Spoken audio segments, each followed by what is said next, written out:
residents on the property. And the first one, I think, is that of Adam and Lindsay Simmet at 12634 20th Street North. So let's have somebody come up to the podium and speak to that request, and then we'll hear from the Planning Commission. And then the public will have an opportunity to have input. All right, so this is my property here. I think we kind of went through this at the last meeting, but basically looking to just put a garage closer to the street than our primary residence based on the location of our house. You know, as I mentioned at the last meeting, so we have a HOA, so everything all the materials have to match the house in terms of quality and visuals. So pretty straightforward. I think, you know, I've talked to most of my neighbors. If any other neighbors are here, happy to talk to them more, but you know, went through the planning process with the HOA first, and then went to the Planning Commission, and then came here last month to review it. So I guess if there's any new questions, happy to field those now. One question I would have would be, okay, so the road kind of curves around your lot. Yep. And the distance that the house is set back from the road, so the house is to the east of the north-south portion of the road. I don't know what that distance is, but, or am I looking? Oh, I'm looking at that wrong. Okay, yeah. Okay, that's north. Yeah, So so it's the no- road you- kind you- of curves around the bottom. Yeah, to your the house south is there. north of the Yep. east-west portion, part of the road by some distance. I don't know what that distance is. And then, if you swing around to the northwest of the property, it looks to me like there's a spot where you could put it that would be no closer to the road than that distance that we just talked about, that north-south distance, or am I wrong about that? So, I don't are really you know. looking at the left side of the property? Correct, there? left side of the property Yeah, so there. that's where my septic field is, so. Okay, And, you know, we did look at that site. This other site, there's no septic, and it also just lends itself to the driveway a little bit better. Also, there's already, this picture didn't show it that great, but there's already some natural screening kind of at the bottom, which I'm gonna add to as part of the plan. So I think just overall, in terms of visibility from the road, I think the current location is a little bit, Okay. a little bit more private for our neighbors. all right. And you answered my question, the septic system is there. Yeah. Anybody else have any questions before we hear from the planning commission? Okay. So has the planning commission had a chance to consider this request, and do they have a recommendation? Yes, based on the information given to you at last month's meeting, it's fine with us. When he had met with us before, there was some concern about distance of the garage from the street, or the new building rather, from the street, and it's back beyond the right of way now. So it's all good with us. In other words, you mean it's behind the required setback from the right of way? Okay, Correct. So that was the request of the planning commission, was to get a formal survey and just find out exactly where those lines are. So we kind of went through that process and just made sure that everything would fit beyond the required setback. okay. All right. All right, thank you. It's now the public's opportunity to make any comments that you may wish to make. This is a public hearing, and so it is the one opportunity that the public has to make any comment or ask questions and that you may have regarding this request. So I'll open it up to the public for your comments, questions, etc., should you wish to make them. Anybody want to? Where's the garage gonna be in that big picture? What was the question? Where's the garage gonna be? Okay. It's a corner. Yeah, so the question is, where's the garage going to be? It's on the bottom of the page. It's not depicted there, is it?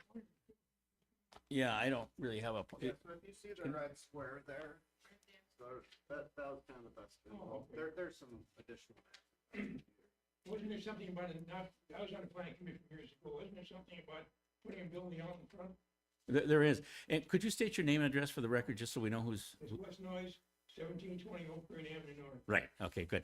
Thanks, Wes. Yeah, yes, there is. There was when you were probably in the planning commission, and there is now an ordinance that says you can't put an accessory structure closer to the right of way than the primary residence without the permission of the town board. And that's what this hearing is about. he's asking for permission to do it. And moreover, the ordinance says that you can only do that when it's impractical to locate the structure, the accessory structure, further away from the road than the house. And so, Mr. Simon has explained to us why he believes it's impractical to locate his structure farther away from the street. And I think what he's saying, not to put words in your mouth, but that the house is in the back corner of the lot, and he really can't put the accessory structure any further away. What was the question? If you're looking on in front of your house, the garage, you see. Oh, well, yeah, but I mean, that's, It's just, yeah. On the side, I thought about filling the pool and the Yeah, okay. All right. Okay, any other public comment or question regarding this application? If there is none, I will close the public hearing at this time, and we can have a discussion among the board members as to whether to approve this request. Does anybody have any comment or thought about it? No, I mean, it matches the house exactly, so.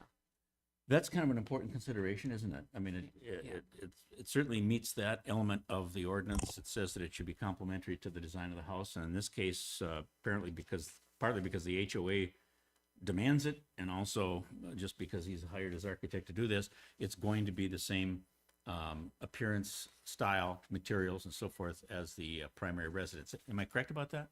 Yeah. All right, and I'm satisfied that because of the factors that he identified, his house is in the back corner of the lot.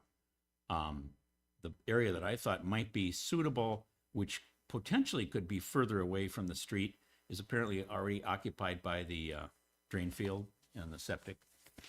So I think I'm satisfied that it's impractical to locate the accessory structure further away from the right-of-way than the house in this particular case.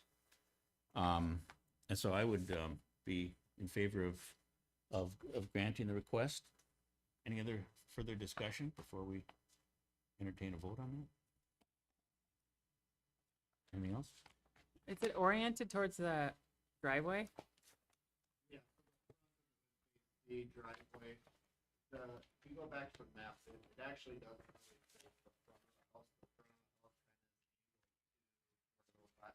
Oh, I see it, yeah, So it faces the kind of the bottom of the driveway. got it.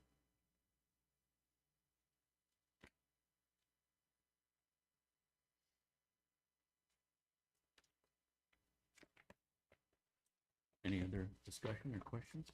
No. I'll move that we approve the request to locate the accessory structure as proposed. I'll second. Moved and seconded. Any further discussion? Hearing none. All those in favor say aye.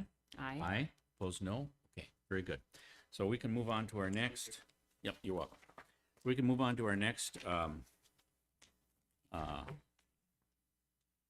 public hearing. This is this is a request by Tim and Holly Peckman for a similar request to put an accessory structure closer to the road at 1227 Old Ridge Avenue North than the residence. Hello, everybody. Yeah, Me again. Yep. So 5 years ago, we put this shed in. No electricity, no running water, no foundation. I had it built. The guy just dropped it off. I didn't know. I didn't think something as far away as it is from the road. It's over 350 feet from the road, at the end of a dead end road, at the end of a cul-de-sac. Had some sort of issues, so that was my bad. And the guy who dropped it off, the company that makes these dropped it off. He didn't look into any right-of-way issues. So I've had it for 5 years there. We were recently alerted to the issue by the city that I need to get special approval. So that's what we're here to do now. Go to the next slide. I got a map here just showing, or a plot map showing where everything is. You have my house, you have the road up in the top right corner up there. It's a very funky lot. The cul-de-sac is up there. So again, we're at the end of a dead end road. This is the end of a cul-de-sac. You have to go down about 350 feet to my shed, and then about another 40 feet to get to my house. So quite a ways back. If you go to the next picture, I did take a picture from the right of way. You can't see it. You can hardly see my house. I then moved a little closer, the next picture. And what you can see on the next picture, the first thing you'll notice, if you take a look, is the accessory structure that this body just approved for my neighbor. On the right, the blue structure there, significantly larger. It's actually about 50 to 60 feet closer to the right of way. You have to look past to see mine. If you look up there in the middle, that little white dot, and I would challenge anybody to even be able to tell if that's not even in line with the house. So again, you're on the right of way. The first thing you see is my neighbor's significantly larger structure that's much closer to the road. Then you see a speck of mine in the back. If you go to the next photo, walking down the driveway, just to give you guys a better sense of it, now you can really see what we're talking about. Now you're on 200 feet away from the right of way.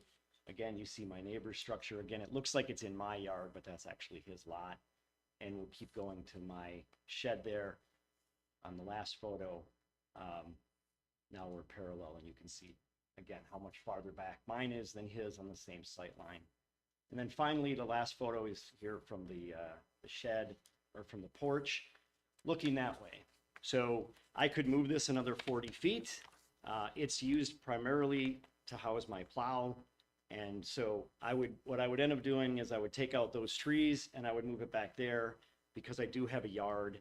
I moved to West Lakeland and I got 5 acres so my 3 kids could use the yard. We put in a hockey rink during the winter. We use it for soccer. They all 3 play soccer in high school and college. And so I want to use my yard. That's why I moved here. So what I would do, if this body would not approve that it's 40 feet closer, I would move it where those big trees are, take out those big trees. My neighbor can look at it out his back door, and I'll have to look at his, which again, we did voice, we're on public record, that we did not want to look at his, but again, you guys approved it. So I'd prefer it stay where it is, so at least I'm looking at my own shed, which looks exactly like my house, rather than take out trees just to move it 40 feet when nobody can even tell from the road and it's been there for 5 years. So that's where we're at. That's my the reason for being here, and I'd like to get either a waiver or something else that you guys suggested last time to get this approved, just to leave it there so I don't have to take down trees and move it. Anybody have any questions? I've just got one question. One of the elements of the ordinance is that it has to be impractical to locate the accessory structure further away from the right-of-way than the principal residence. And can you explain what your thoughts are about that? Or Yeah, I mean, I think I how did. does it meet that? Like, I bought a 5 acres in West Lakeland to use my land. And my kids, my 3 kids, use the land for those purposes. If I go out the back of my house, there's a pool and a very steep drop off. If I go out the left side of my house, there's my septic. If I go out the right side of my house, it's obviously going to be closer to the thing. So all I can use is out my front. And I'd prefer to go front right where it is, so that it's closer to the driveway that it's plowing. And so I don't have to give up the main feature of reason I moved to West Lakeland, was so I could have some land. And again, you can't even see it from the street, and it's only 40 feet difference basically. And I'd rather not take down trees just to comply with this requirement. So I'm asking for a waiver. All right, thank you. Has the planning commission considered this request? And does the planning commission have any recommendation? Sure. This was an interesting situation. It came to light when his neighbor to the north came to us to put up his garage, and all of a sudden we looked at the aerial view and saw this shed sitting 3 inches away from the property line. Oh, it might have been 6 inches, but it was right there. But when he was apprised of the situation, I'll have to give him credit. He stepped right up, and he's been forthright in trying to rectify it. Came to us with alternatives, and we discussed it with him, and we felt that what he's presenting here tonight is a good solution to the problem. and we would recommend that you approve his variance. All right, thank you. Any comment from the public? Anybody here that would like to address this, ask questions, have input? It's a public hearing, so this is your opportunity. Hi, my name's Aaron White. So I am the neighbor just northeast. And I'm just, wanting to express my support for this shed. I mean, I if anyone's going to see it every day, it's me. And I think as he showed at the picture, like maybe from certain angles you can see it. But it's, from what I can see, which is very little, it looks great. And really just wanted to, express support, but also just as someone also living on a lot that is, we live on these unique lots, some of us, and his property is no exception to that fact, being on the hill. We don't really have traditional backyards, so, part of my reason for coming here too was, the land and if, hoping that we can be a part of a community that if we have practical solutions that maybe don't fit into, cookie cutter rules, like our lots are not cookie cutter. So, maybe this technically could be further back, but I think, everything about this plan I support, and I hope that you guys do as well. All right, thank you. Thanks. Any other public comment? Anyone else like to speak to the issue? If not, we can close the public hearing and have and discuss among the board what we'd like to do. So, does anybody have any thoughts or comments? I agree with Adele. Okay, with what part of what he said? Yep. Yeah, with the whole thing, whatever he said. Okay, all right. Okay, the only thing is, I'll just say I am troubled by the fact that the part of the ordinance that says that it has to be impractical to locate the structure further back than the or further forward than the house, that element doesn't seem to be met here, because it does look like this thing could be put further back than the house. But I'll certainly defer to the rest of the board. So I'll invite somebody to make a motion to approve it if you like. I'll make a motion to. Okay, and I'll second it. But I'll vote against it. Just because that element isn't met, that element isn't met. And I mean, it's in the it's an element that's in the ordinance, and it should be met. I'm just uncomfortable with bending the rules that way. Although, I mean, if the rest of the board feels differently, that's fine. I mean, I'm not gonna. I think it's impractical in the use sense that if you're going to have your plow equipment or garden equipment far away from your plow or garden, that's not practical. Okay. I'm a little, it's teetering on the matching the house. It's like a prefabricated shed, and you have a very like custom, beautiful home. So it's teetering on the matchy, but if the neighbors are fine with it and they're the only ones who it impacts, I'm fine with it. Okay. Any other thoughts? Comments? Okay. Well, if there's no further discussion, all those in favor then of the motion, please say aye. Hi. Aye. And opposed, no? No. So the motion passes. Motion carries. So we'll go ahead and execute that resolution. All right. Mr. Chair, Yeah. before you move off that, and perhaps you were gonna go there, but there's two applications from this owner. Yes. And of course, I wasn't here at the last meeting, so I didn't have the opportunity to hear the presentation or what's the specific issue is. But the second application was for a variance, and when I read the variance application, it was essentially asking for the same request or same permission as is the accessory structure in front of the house.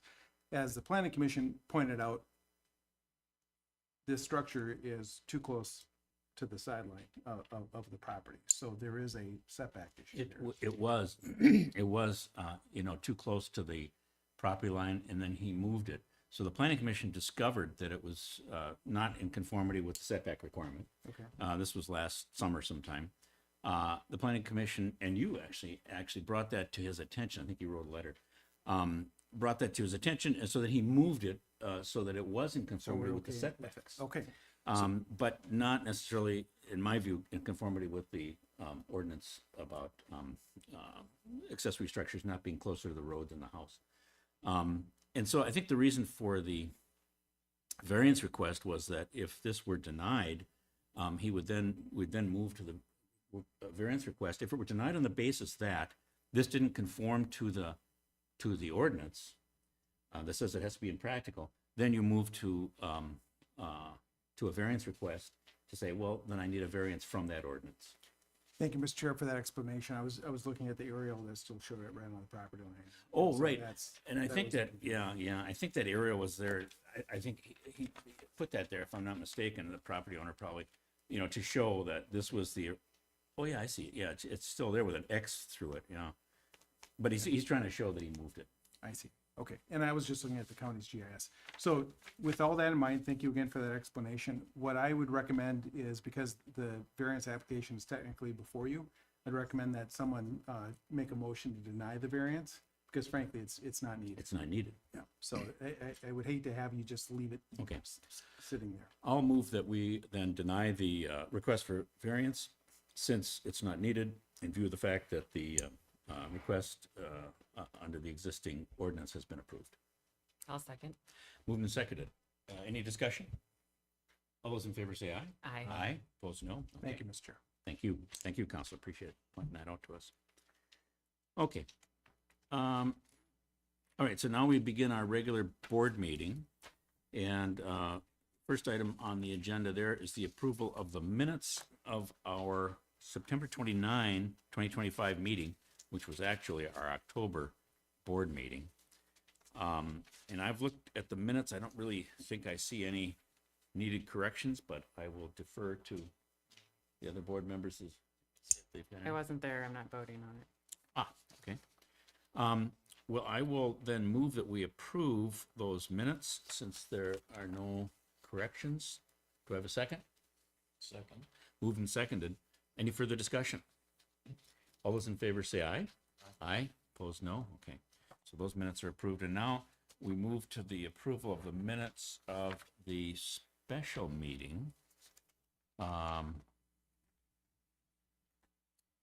was held on October 21st to discuss updated procedures relating to public hearings in the township and how we were going to approach that. And once again, I have no corrections. Does anybody else got any corrections to those minutes? If not, I'll move that we approve those minutes, the draft minutes of the October 21, 2025 special meeting. I'll second. Moved and seconded. All those in favor say aye. Aye. Opposed, no. Okay, those minutes are approved. Thank you. All right. All right, so now we move to the most important part of the meeting, Marcia Olson's treasurer's report and payment of the bills. Wow, thanks, Phil. It's a lot to live up to. In the month of October, the town recorded $47,880 worth of receipts. 7,800 was payroll, 44,954 was Bayport Fire. For quarter three, 55,274 for engineering, 7,150 for recycling, 14,186 for public works, 9,200 for Stenson inspections, 5,000 for pool fence escrow, 575,639 for payment number 5 to OMG Midwest for our road project. Oh, those are the disbursements. Sorry. We also paid out $765,668 worth of disbursements, bringing the total current assets to $5,968,644. We have one CD that'll come due on 11/26. So I'll be in touch with that, Phil. See what we want to Okay. do. Right? Sounds good. You guys have any questions on the financials? If they have any question, if there's no, well, I'll move that we accept the treasurer's report and approve payment of the bills. Do I have a second? I'll second. Moved and seconded, we need the roll call. Supervisor Dana, Aye. Supervisor Bulow, Nay. Chairman Moosberger. Aye. And maybe, John, you'd like to explain your no vote on that? Turn your speaker on. Let's see. Where are all the bills here? Okay. Here's the listing for you. Okay.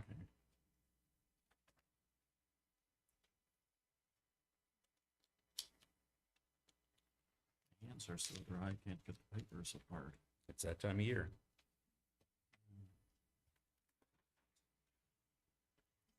On, the payment for, I think Bolton and Meg, it says a surveying error. Is there an explanation? Oh, of the sure. Surveying error? Sure. And actually, I'll just invite Chad. I think you were probably going to cover this in your presentation, Chad, which is coming up later in the agenda, but why don't you go ahead and address it now? Yeah, thank you, Chair. Supervisor Bulow, yes, there was a surveying error on Nolan Avenue causing about 70 some odd feet of concrete curb and gutter to be installed incorrectly. That was captured and reviewed, and the concrete work was ordered to be replaced by the general contractor, which they did so. That was quantified and paid to the general contractor by the township under the existing contract with them, and Bolton and Mink noted the error and compensated by deducting fees in the same amount on the most recent invoice. Thank you, Chad. And just, I think you may have already, maybe you even noticed this, John, but you know, if you may remember that the concrete curb and gutter on the west side of Nolan, there were a couple of bump outs there. Yeah. And one of them was a water control structure on the north end, and then on the south end, I'm not sure why it kind of necked down, but it kind of necked down there. And people brought that to the attention. We brought that to the attention of the engineers, and they ascertained that that was due to a survey error. So that's been straightened out now, which is very nice because the road Yeah, doesn't neck down like it did, you know. that was quite a strange thing that Yeah. happened there. Apparently happened because of a surveying error, and they're trying to make it right by adjusting their bill to account for it. So I think that's laudable. I think that's a good outcome. Then on Mid-Broad, the electrical, we're paying, there's a change to the contract because it wasn't done properly to fit the fixture on it. Shouldn't the contractor be paying for that, not us? Stonework to make fixtures fit appropriately. Mason did not have. Right. I don't know. Wouldn't, I mean, shouldn't that have been in the plans? I don't know what kind of plans There's there. no plans they for were that. created. Yeah. No plan? No, it wasn't that for the sign? Yeah, for the Yeah, sign. we're Yeah, talking no, about. that was an as-built condition. That was rework Oh, for the masonry. Yeah, that one. so, you know, you're right. So there weren't like architect's plans or something for it. It was just kind of a, No, you that know. was just reconstructing what was there. yep.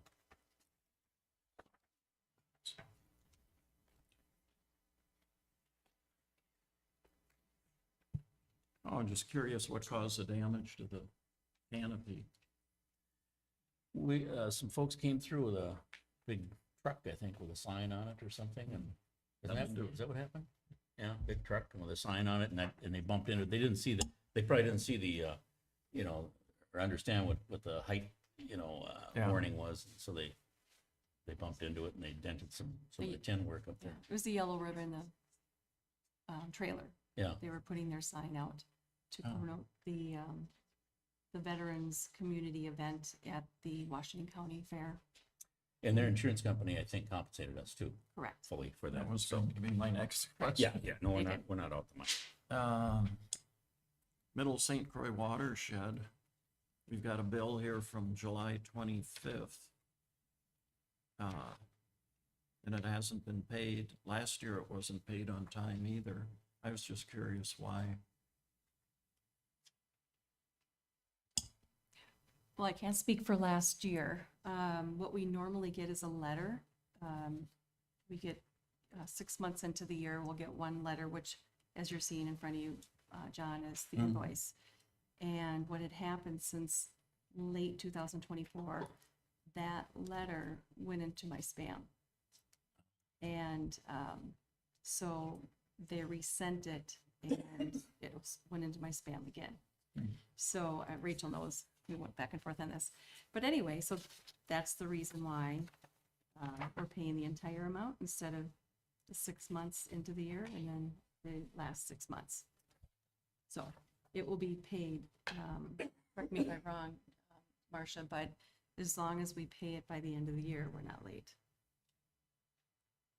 Okay. Question for Chad.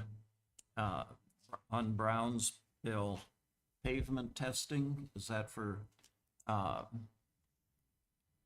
sub-base or asphalt, or what is that for? Yes, all of the above. If it's specifically line itemed as pavement testing, they'll either collect the pavement material for gradation and then ask oil samples to review that it's consistent with spec, or it's cores for density purposes. Okay. What happened where that culvert was? It, it sunk when they put the patch on it, and then it seems to be sinking a little bit again now. Since the final lift was put on, it's sinking again? Yeah. Okay. Doesn't feel quite right. Yeah, they tore out the pavement and reviewed the subbase and aggregate, redid compaction testings and everything passed. When they patched it back in for the first level, there was a little bit of a dip still in there from just how they rolled it. Yeah. And then when the final lift went on, I guess I drove it 2 days after and I didn't notice it, but we'll take a look. And I drove the entire stretch there, Nolan, 20th Neil, after they put the final lift on. I really didn't notice anything, but maybe we should take a look if you think there's some kind of a dip there. Well, maybe you and I can go out there. That's an inspection, so I think that'd be okay, probably. Go out there and take a look and see if there's a new problem. I thought they greatly improved, especially Neil. From when they just had that first lift on, there were some undulations in it, but it feels a lot better now. It rides real good, I think. Yeah. So I think they really improved it. Some contractors aren't good enough when the base coat is rough. They aren't good enough to make the finish coat good. And I was happy with their finish coat that they put on there. I think it's been a big improvement. They're closing there. Will that affect our warranty?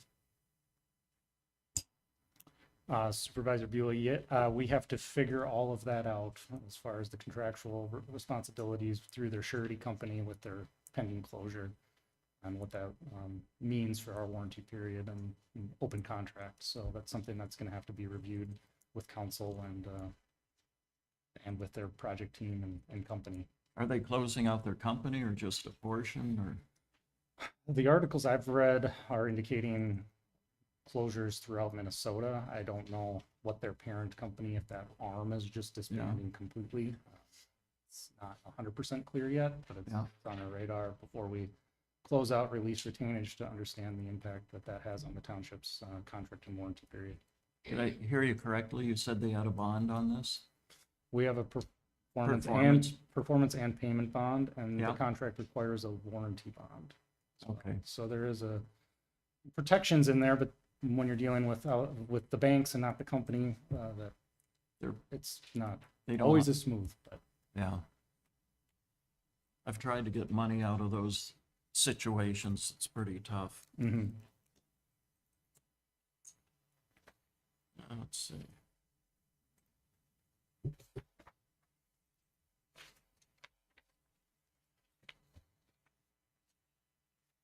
Oh, here, Carrie.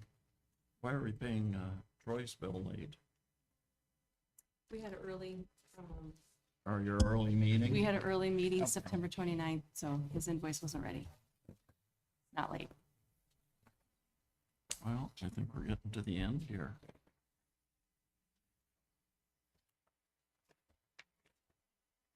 Yep.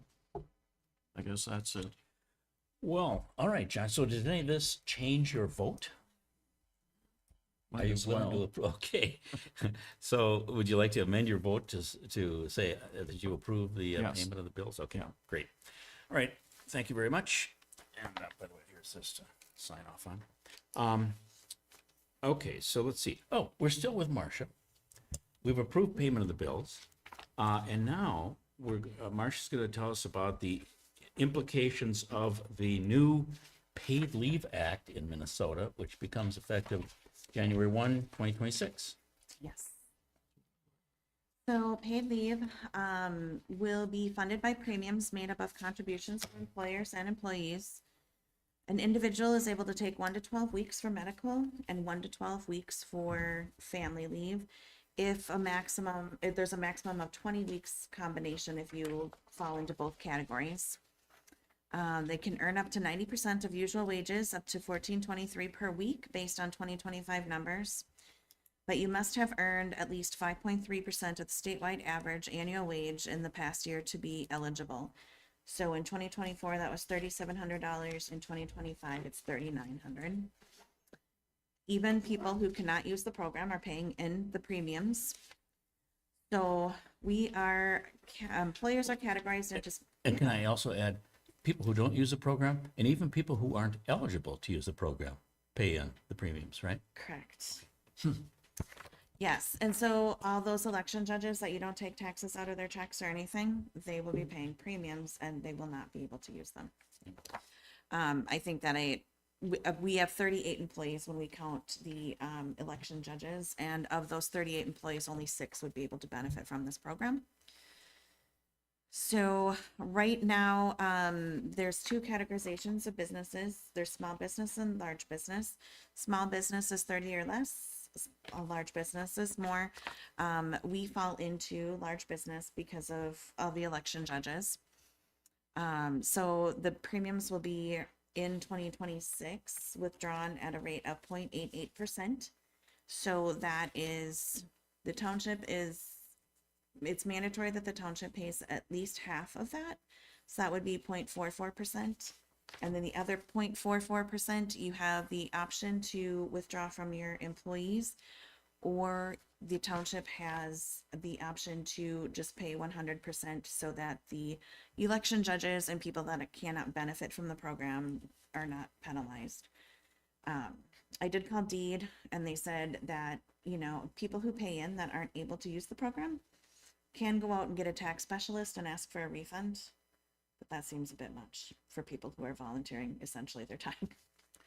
So is that people who just aren't eligible to use the program because their annual hours aren't sufficient? Or does that apply to anybody who just doesn't use the program? No, it applies just to the people who can't use it because of their hours. Okay. So there are 6 of us that would be able to use it at some point.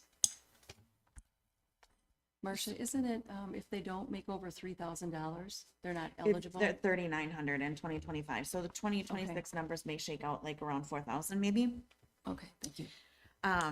So based on last year's numbers from 10/1 of 2024 to 9/30 of 2025, at the large business, if the township paid for the program, it would be 100% would be $1,296.37. 50/50 would be $648.18 from the township, and then $648 from employees. That's what we would owe Deed for all employees. Correct. Okay.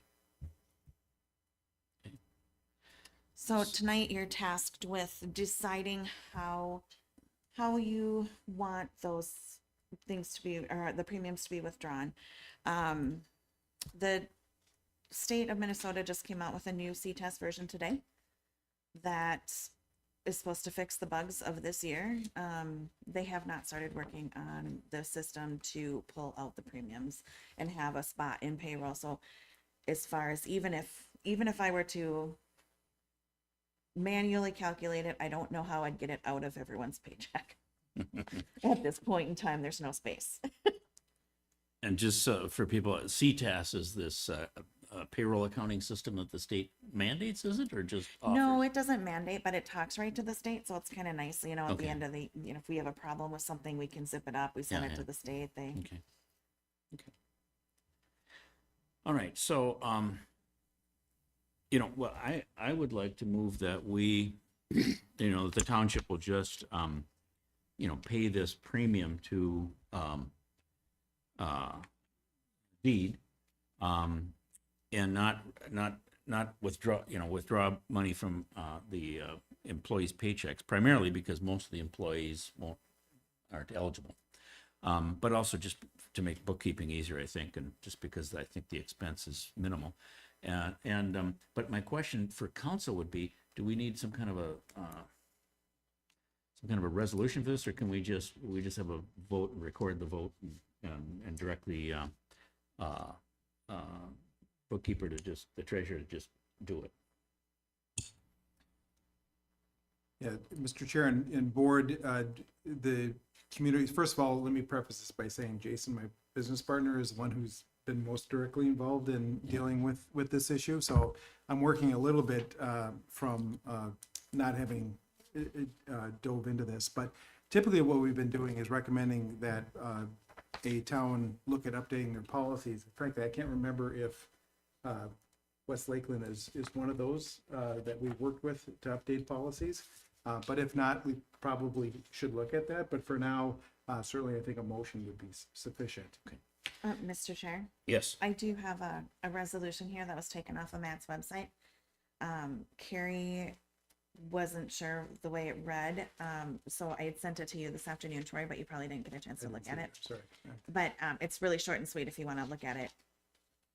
Oh, okay, yeah, and I think I saw something that you sent, but Mm-hmm. it kept saying Baytown. Oh, did it? So. They were Do we first have this that in our month. packet? Is that in our packet too? It is. Is that what's every time? What does it say? Okay, let's see here.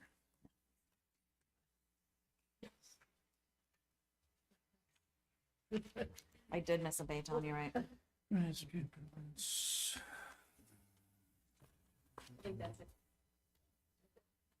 This?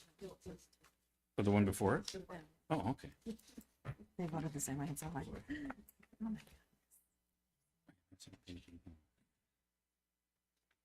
Oh, okay.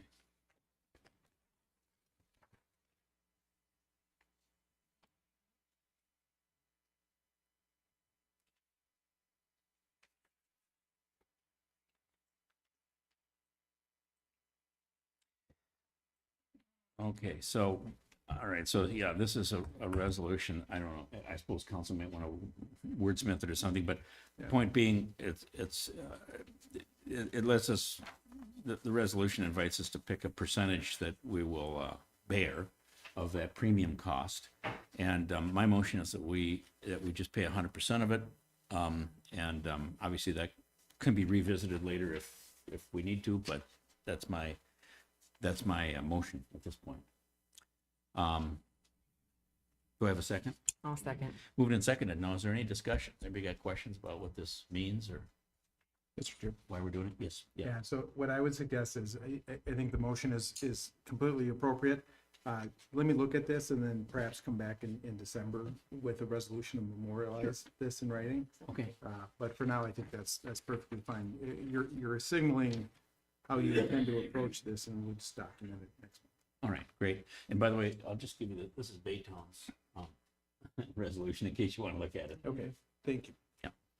All right. So any other discussion before we vote on this motion?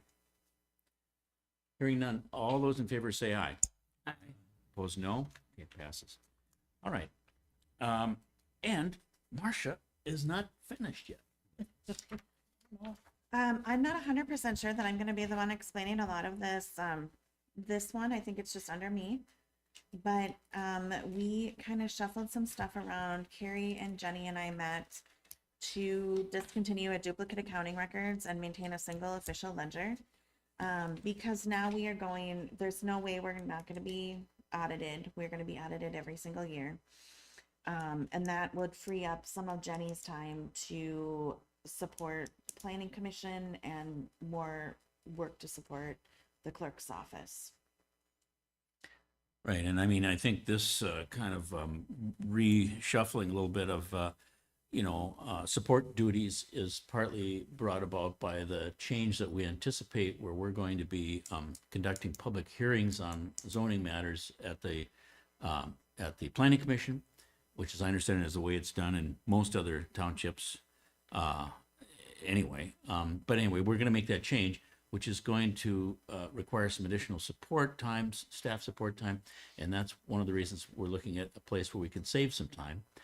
And just to kind of fill in the blanks a little bit, it's my understanding, and correct me if I'm wrong, Marcia, that we were keeping this duplicate set of books in an effort to avoid having to pay for an audit every year.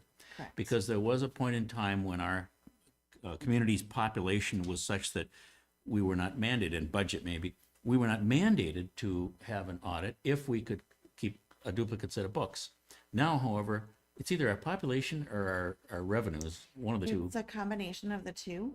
Yeah. And then also too, I think that the road bonding goes into it too now that, because we have to turn in our audits every year. So because we've exceeded those thresholds in terms of population and revenues, an audit is mandated anyway. So it's pointless really to keep the duplicate set of books. That's why we're proposing dispensing with that. Fairly stated? Yes. Okay. And I suppose you need a motion now to do that, Well, and starting January 1st. starting January 1st. So do we still want to do the Board of Audit the normal way this year? No, we don't.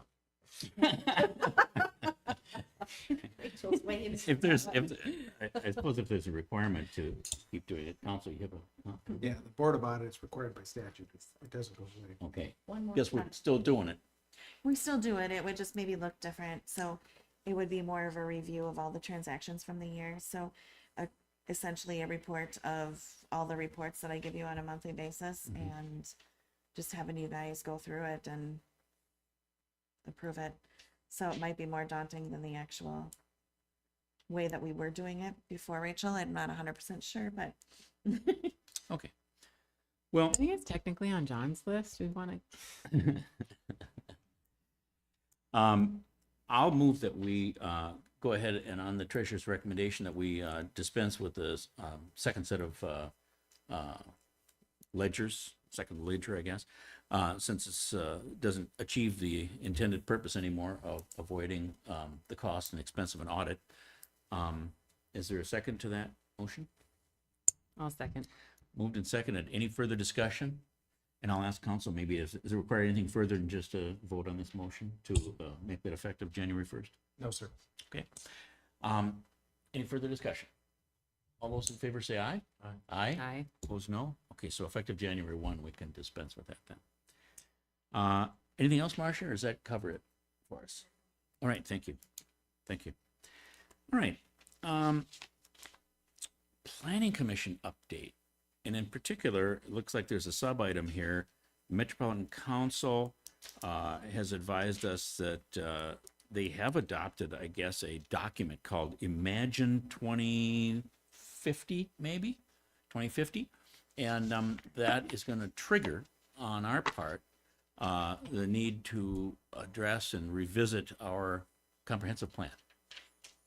It always worries me when people in ivory towers start their imaginations. So, Oh, yeah. yeah, I'll get to that in a minute.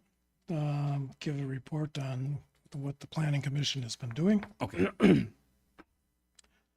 We met October 23rd, and we welcomed our new Planning Commission member, Jim Franklin.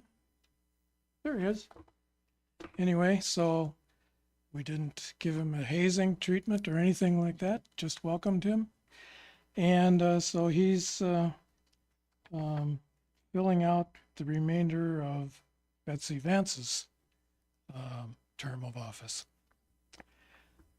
Speaking of Planning Commission members, we got notice that one of our members who is not planning to renew his membership, his term in office, as of the end of the year, that would be Brian Kraftheffer. He's been a member of the Planning Commission since about 2000, a long time. Anyway, so he's retiring from the Planning Commission, and so there will be a vacancy as of January 1. And as such, we need to fill that vacancy. Now, the Planning Commission is recommending that we put out a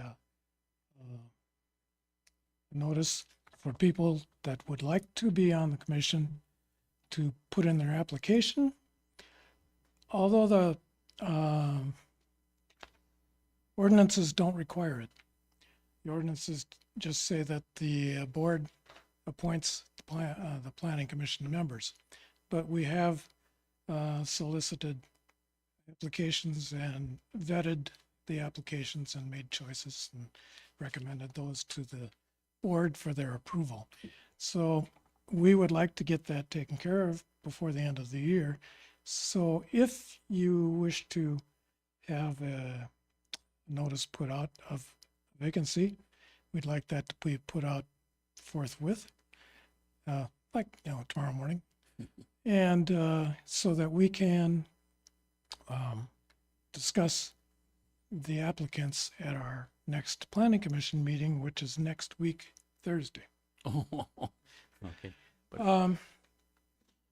I think we have some interest already. So it might not be such a big rush. I mean, it might not be such a onerous thing to have applications. So that was our proposal. So Adele, but do you think it would be, I agree, it makes sense to put some kind of a notice on the website that there's this vacancy and invite interested persons Yeah. to, apply. But if they only have like a week, I mean, the people aren't going to see that in a week's time. Or is it already on the website, this notice? No, Not yet. it wasn't this morning. Okay. So I don't know. I mean, that seems kind of, Well, we're looking for go-getters. yeah. Yeah. But I mean, giving people a little bit of opportunity. It's up to you. You don't have to do it at all if you don't want to. No. I think it's a great but, idea. I think it's a great idea Yeah. to let folks come forward, that Mhm. might be interested. But I think it might be nice if we could give them a little more than a week on the website. But Well, we can give them till our Planning Commission meeting. That's 10 days. yeah. Okay. Anybody got any thoughts on that? I think it's fine. I Thoughtless. mean, can we do like a Mhm. code red, or were you going to put out a newsletter? We are putting out a newsletter, but it's not going to probably hit the presses in time for that meeting he's talking about. Unless you, I mean, if you did it at the December meeting, that the newsletter would probably hit the people's mailboxes in time to get the word out. But- Most people don't apply until the 11th hour anyway. Yeah. Mhm. But our newsletter probably won't go out in time for this, right? For that meeting. Next week, it would probably hit the mailboxes. It's hard to predict. The Right, postal right. service is really unpredictable. So Yeah. it wouldn't make it by next Thursday. How would the planning commission feel about giving them till the December meeting? Too late? It's getting kind of late and you run into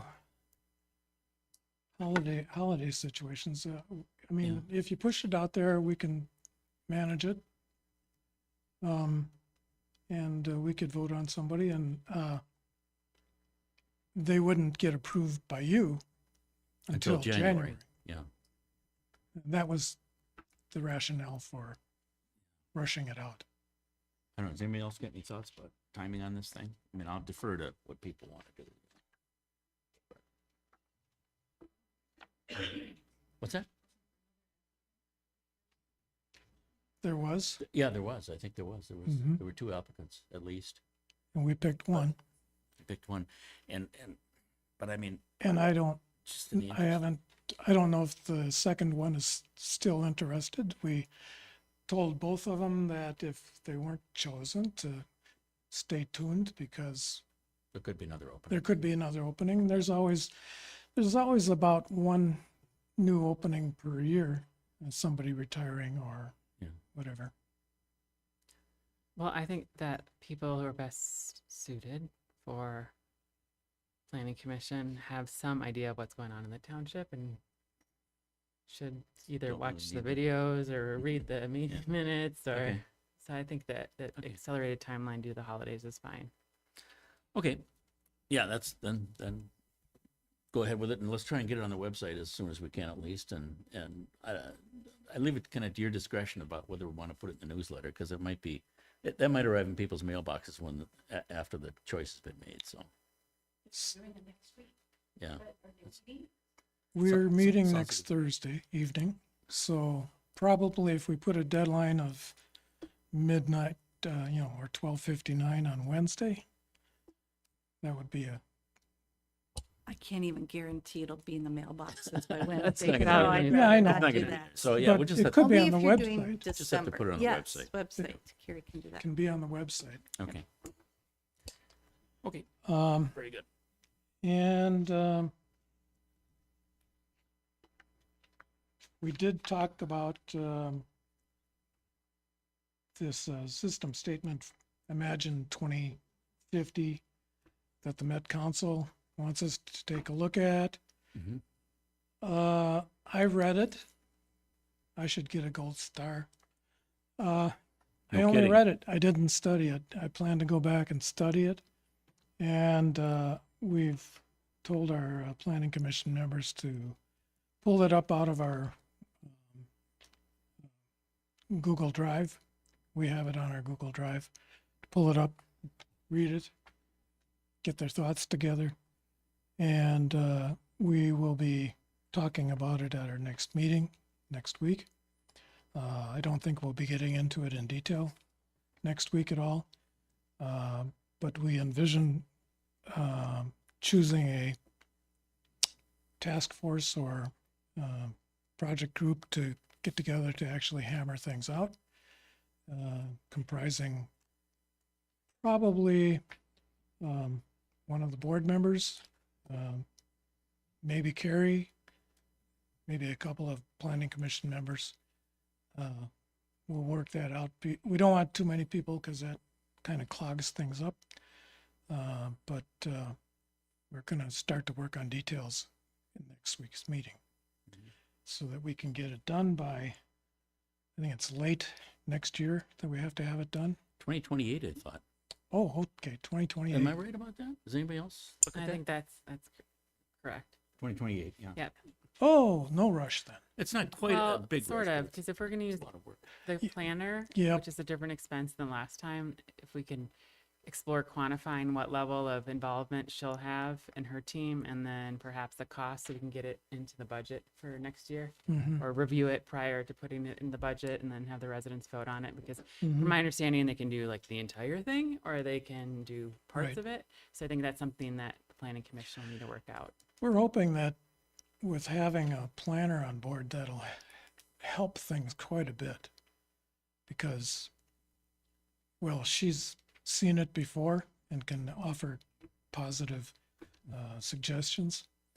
Whereas us neophytes, we work at it and sweat over it, and we try to come up with the best solution we can, but we're not the best.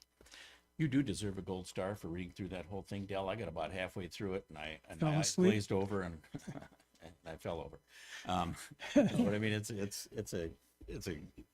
kind of a big, long, complicated document. It is. But, It is. I didn't read it all in one go. Yeah, yeah. I took out bite-sized pieces. But I will say, kind of to follow up on what Rachel said, that, you know, to the extent we can get by with just kind of minor amendments to our existing comprehensive plan rather than completely starting over again. I would think that would be, Yeah, and we squeaked by. They didn't raise, they didn't raise our density or require Right. us to have more Yeah, trails or, Yeah. I mean, this is, that's really what we're good kind of news. watching out for, is that they try to apply idealistic solutions that cities use yes. to our cornfields. And No, it seems like they're largely leaving us alone. they are leaving us alone. Although they did express they don't like the rural residential and they don't want us to expand that. I mean, I should. it helped. I'm laughing with them. It helped last year that we were able, not last year, last time, that we were able to get two of the members of the Met Council to attend our meeting, Which meeting? Like, what? the Planning Commission meeting. Oh, just And a planning. they said, we'd never been out here before. This is nice out here. Yeah, we know that. We'd like to keep it that way if we can, you know. And we'd Right. like some things to be nice and to address the future needs and so forth. But there are things that the Met Council just is totally unaware of. And we need to go over their 2025 plan kind of carefully to make sure that we don't get trapped into something that's not really feasible for us. So, Right. It's going to require attention to detail, quite a bit of investment of, time and effort to make sure we don't, Yeah, last time we did not address low income situations. it says they're not going to demand that of us. now, Yeah, right? yeah. Yeah. And we said, well, yeah, most of us are retired. We've got, we're living off our pensions and company profit sharing, and we're reasonably well off mostly. So there are situations that don't apply to our demographics. Right. All right. Well, it's in capable hands. So Okay. thanks for your efforts. Then also,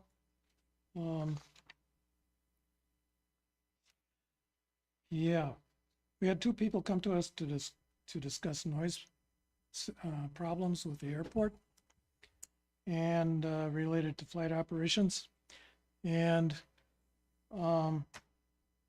they are here tonight, I think. Yeah, to bring their concern to the board.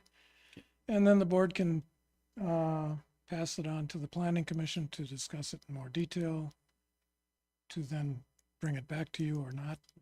And that was about it. All right, Dell, thank you very much. Mhm. Very, lot on your plate, so thank you. Yeah, thanks. All right, so the next item on the agenda is indeed the proposal to draft a noise ordinance for the township.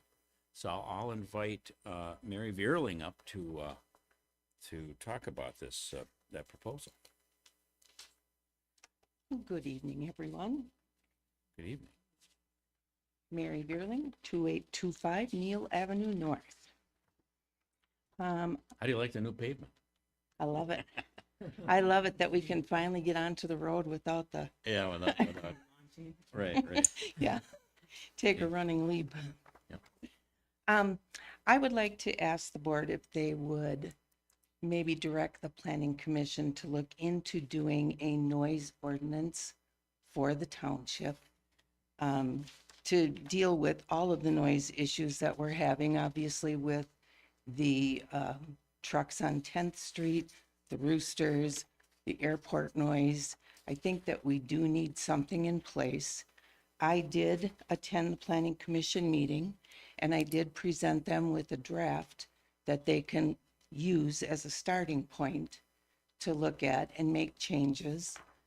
And I think this would definitely benefit everybody in the township, everybody that is suffering from the different noise issues that we have. Okay. And then you've got is this your proposed ordinance that we've got here? That is what you have. Okay. Do you have any discussion about the particulars in this, or just want us to take a look at it? And Maybe have council take a look You, at it. you can certainly take a look at it. I would love to have the planning commission go over it. Maybe they have changes they want to make, additions, subtractions. In here, I know that this one is basically directed toward aircraft noise. And the points that are mentioned in here, these are common things that do occur nationwide as far as citations and fines. They're common nationwide. So that's nothing new. And as a matter of fact, Rachel, you'll love this one over in St. Joseph Township. They went from, instead of doing citations, they're doing invoices to people that have roosters that are creating noise problems. They are invoicing the people that own the roosters. And so they have to pay the fines for having the roosters and not having, they're only allowed so many, I guess, per acre, but they have overstepped their numbers. So And I'm sorry, I missed, what township is it that's got that ordinance? St. Joseph's. Oh, St. Joseph Township. Mm-hmm. Yeah, I have, there was a gentleman that got us an invoice. And he was invoiced $188.86 because a neighbor a quarter of a mile from his house registered a complaint. So he says that he has 2.5 acres and he is supposed to have, it doesn't say how many he can have, but he has 17 and that's too many. So he wants them to eat the ticks and it's too many. So he was fined $188.86 in the form of an invoice instead of a citation, because then they don't have to deal with the courts.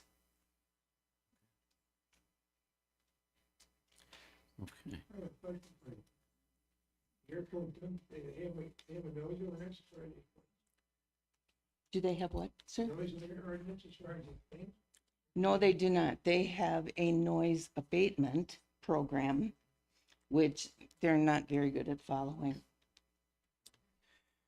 All They right. don't follow. In where we are located, we are outside of the MUSA line for the Met Council. And so our noise level is 45 decibels at night and 55 during the day. And that is per the Met Council.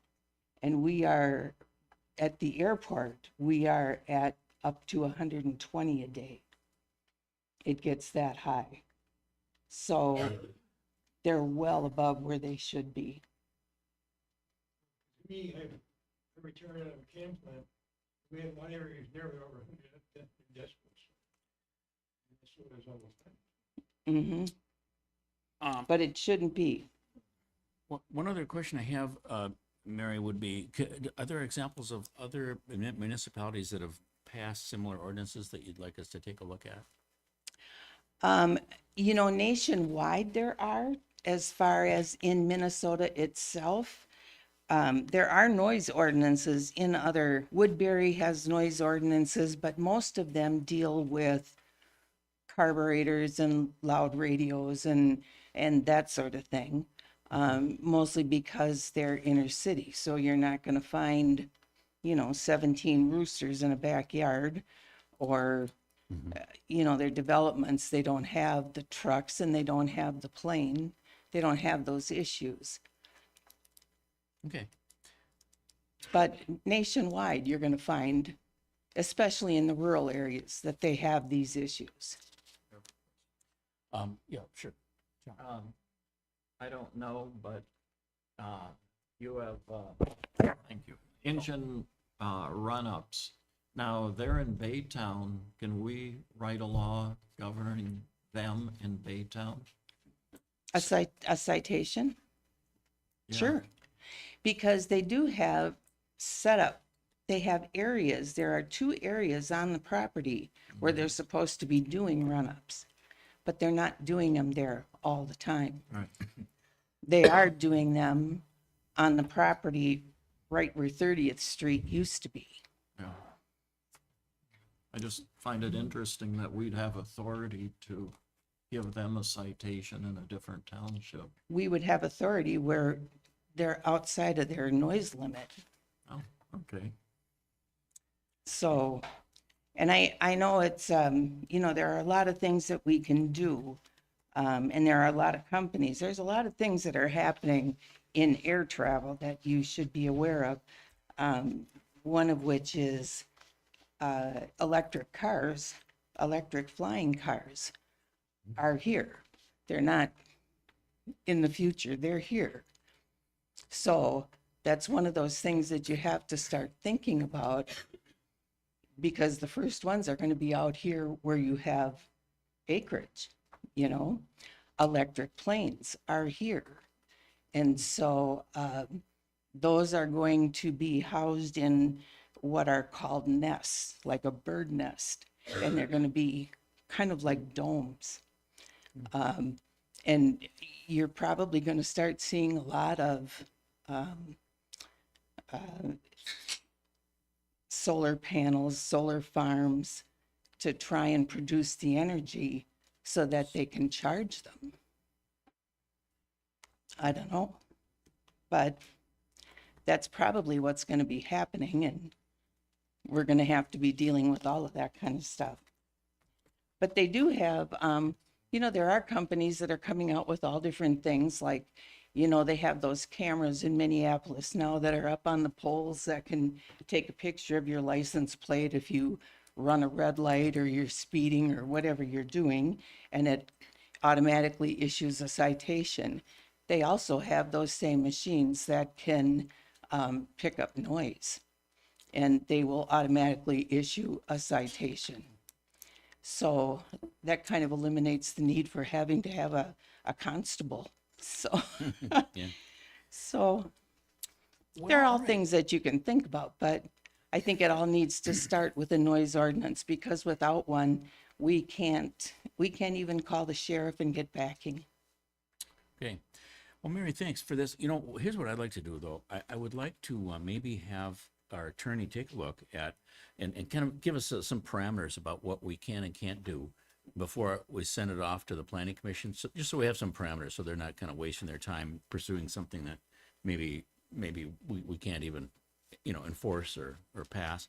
So I think that'd be the first step. So that's what I'd like to do. But I want to thank you for, you know, bringing this to our attention and everything. And I think we'll start with just a conversation with our attorney, find out what passes muster, what doesn't, what authority we have, you know, kind of along the lines John's talking about too. I mean, it seems like the question of what authority we have is going to some degree guide the consideration of what we ought to do in terms of an ordinance. So I think we could start there and Keep in mind also that in the system, the state of Minnesota, when you have an airport in another, if you have it in a city or a township anywhere in the state, generally those airports are owned by that city or that township or the county or wherever it's located. It's only in the metro where we have this little group that is owned by the MAC, and they're not separate. They are under the same responsibilities by the FAA that all those other little airports are required. And they just kind of like to assume they have more power. But they do have a responsibility to the townships and the cities that they are housed in. okay. So if you have any questions, feel free to call me.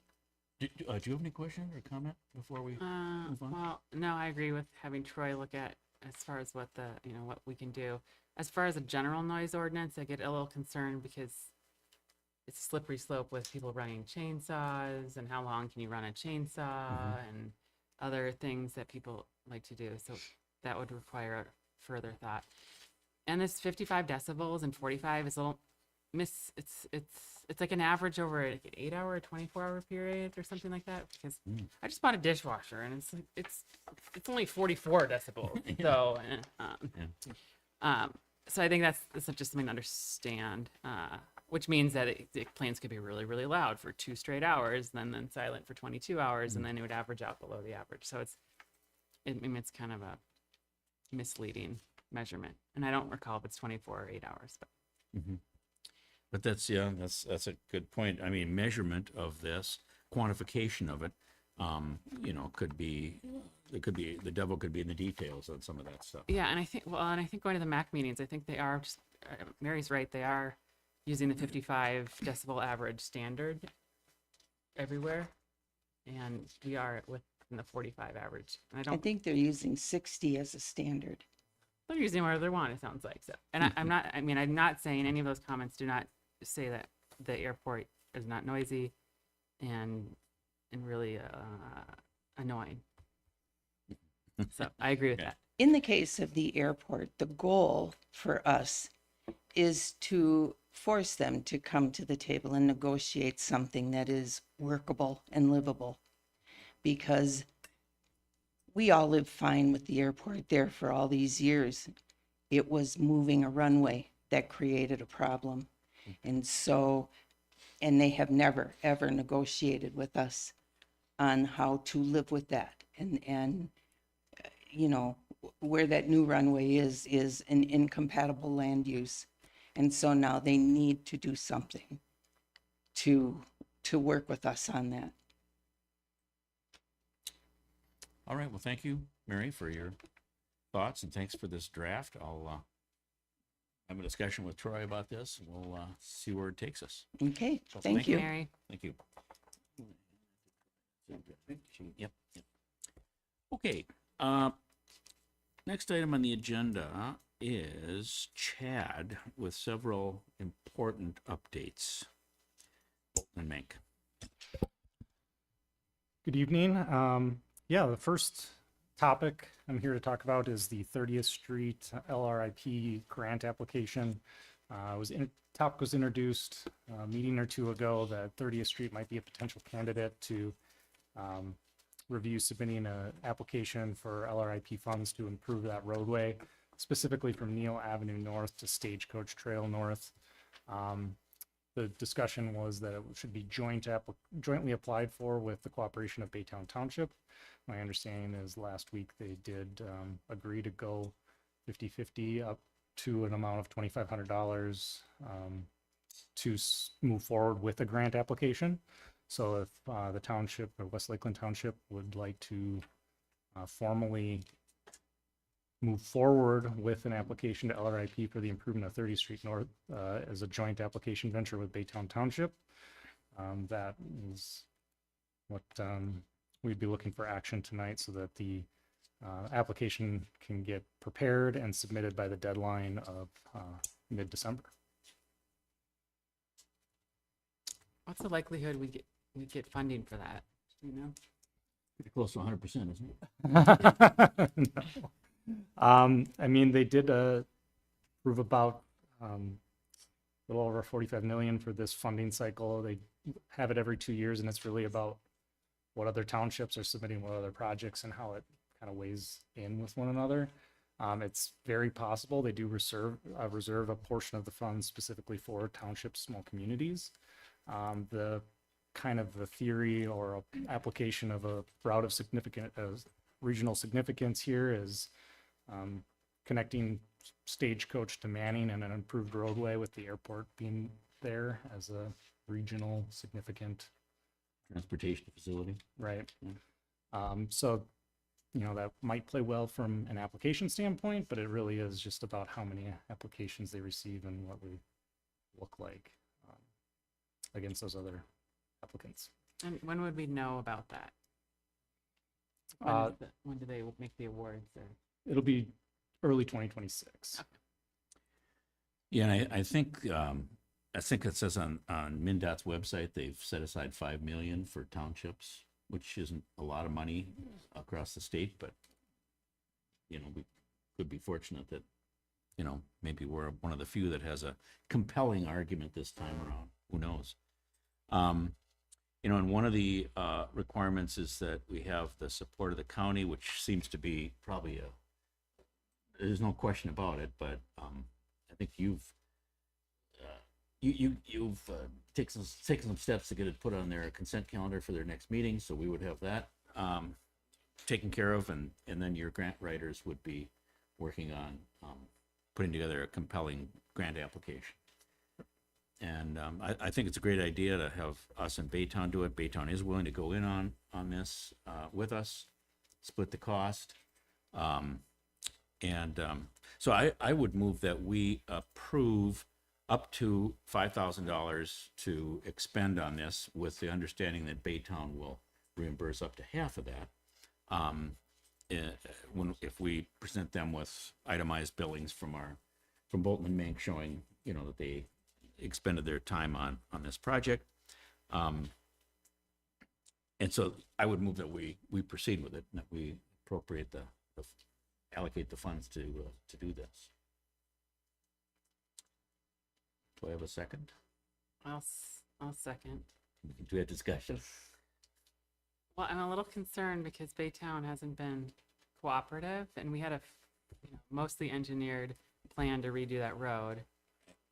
I know you've been working hard with Baytown, but as a township, our responsibility is to take care of the roads. And if we don't get the grant money, then does that leave us in the same position we're in now? Yeah, I mean, if we do get the grant money, it makes it easier for, Baytown and us to come to our agreement on how we divide the responsibility for 30th Street. You're right that effort has kind of stalled for reasons that I can get into later on when I talk about that, but or I can get into it right now, I guess. I mean, yeah, we've offered Baytown basically $100,000 roughly to take the east half of 30th, of the common portion of 30th. And they've come back with a counter. They want more. I can't remember exactly what it was. It was like, I don't know, maybe 400,000 or something. It was quite a bit of money, but of course we're not, it's a non-starter. But the point being that if we get this grant money, and we can fix 30th, with this grant money, it kind of removes that whole financial, obstacle or stumbling block from the consideration. If we don't get the grant money, then we have to go back and continue to work with Baytown, and ultimately, we can ask the county board to step in and make that decision for us. So the grant would be for the entire The grant would be for project? the grant would be for the entire project. Yeah. And I think that's what you folks are proposing, right? Mhm. That we would repave from Neal to Stagecoach, and then each, if we don't get 100% of the funding to do that, we would each contribute to the project for our proposed portion of the roadway. So our proposed portion of that roadway is Neal to 30th Street Circle North. Their proposed, their section of the roadway is from 30th Street Circle North east to, well, all the way to Stagecoach. So we would each, take a proportionate share of that grant money to cover our portion of the roadway. So I mean, I think it would certainly help the whole matter if we got some funding to do this. Yeah. It would take away the financial obstacles that we're kind of facing right now, to an agreement. If we don't get the grant money, we would just go back to, plan A and probably get the county's assistance in helping to resolve this. The statute calls for that anyway, so I mean, it's not. So we're going to authorize Chad to pursue the grant up to $5,000. That's his expense, his fee, right? Mm-hmm. And for the fee. Right. And then has Baytown voted to approve the up to 20%? Yes. So they've approved They've that. approved Okay. it, That's and good. their approval is that when we present them with a Bolton and Mink invoice showing that they expended a certain amount of time, a certain number of dollars on this project, on this grant writing project, they'll reimburse us half of that. So we remain kind of laboring, or we are we're the moving party really, but it is a joint proposal between the two townships to get this grant. And they're gonna reimburse us for our expenses that we incur, half our expenses that we incur in pursuing the grant. And if we get the grant, does it come to our bank account? I mean, how, you know, or will it fix their half? It could just get. That's a good question. I guess if we get the grant, it's probably time for a joint powers agreement to determine, you know, exactly who, you know, deals with the contractor and Yeah. so forth. But the idea is that we would each get a proportionate share of the grant money in relation to our proportion of that roadway. That's what would be split up. Okay. All right. Council, do you have any? For a complete rebuild in 30? That's what that would be, yeah, right. Council, do you have any comment on this or advice or thoughts? Well, Mr. Chair and Board, I think the issues that were just raised about how that actually gets divided up, I mean, that discussion will have to happen fairly quickly if the grant is awarded, because I suspect that you'd want that worked out before you agree to accept it, because we don't want to be in a dispute where you'll have grant obligations kind of ticking in the background. So, yeah, I mean, I guess let's hope for the best that you get the grant, but then I think in short order, something would have to be worked out. Right, and I think the timeline and the time constraints that you talked about would prompt early resolution of these matters, because we will be under time constraint to memorialize that agreement. Yeah, otherwise, I suspect it would be walking away from the grant, which is Right. not a great scenario. Nobody wants that. Right. Okay, so I think it's possibly a great thing, and I don't know what the likelihood is, but it's kind of like nothing ventured, nothing gained. We ought to try to do this, and it could be a great help to both our townships if it's successful. Okay. Good. Any further discussion, John, from you? Since this involves the expenditure of funds, I think we'll need a roll call. Supervisor Dana, Aye. Supervisor Bulow, Aye. Chairman Musburger. Aye. All right. And thanks for your efforts in this. You know, I gotta give Chad credit. He's the guy who called it to my attention anyway, and so I think it's a great thing to pursue. Thank you, Board. Next item on my list is related to MS4. It's consider submitting a petition for reevaluation to be an MS4 community. Supervisor Bulow was sent a letter from the MPCA earlier, I think in October, that the MPCA has reevaluated their MS4 constituents or reviewed it from the 2020 census data. And it was determined that West Lakeland Township as a community no longer had any urbanized areas in the town limits and has a population of under 5,000. And through that review, they presented an opportunity for the township to petition to be removed from the MS4 permit as a whole. So in your packet is a draft application to consider petitioning the MPCA to formally review West Lakeland Township's inclusion under the MS4 permit. If the township so chooses to pursue that reevaluation, the form would be, petition would be signed, sent in, MPCA would conduct one last review of the township under the MS4 permit guidelines and issue their findings formally. They're doing this in advance of the next permitting cycle coming out in 2026. So they kind of are looking for a evaluation form to be submitted soon for that consideration. So I'm here to answer any questions the board may have related to the MS4 permit or petition to be removed from under it. Do you think it's likely that they'll allow us to get out of it? Based on the conversation I had, yes. There were 9 communities in the metro that they identified similar things for, and they're approaching all of them after doing an internal review. But in order for it to follow the formal process, each community needs to submit this petition for a formal review to be conducted, but Okay. seems, And did we hire WSB to do the paperwork? yeah. Isn't that really expensive? Yes, it's very expensive. Okay. Well, now, I mean, it makes sense because what we have to do for reporting is way more than a township of our size Yes. can handle. So, So this is great news. This is I great. welcome this. Now, did any of the boxes that you checked yes on page 2 give us a problem? Apparently not. Right? I mean, we filled out the application just based on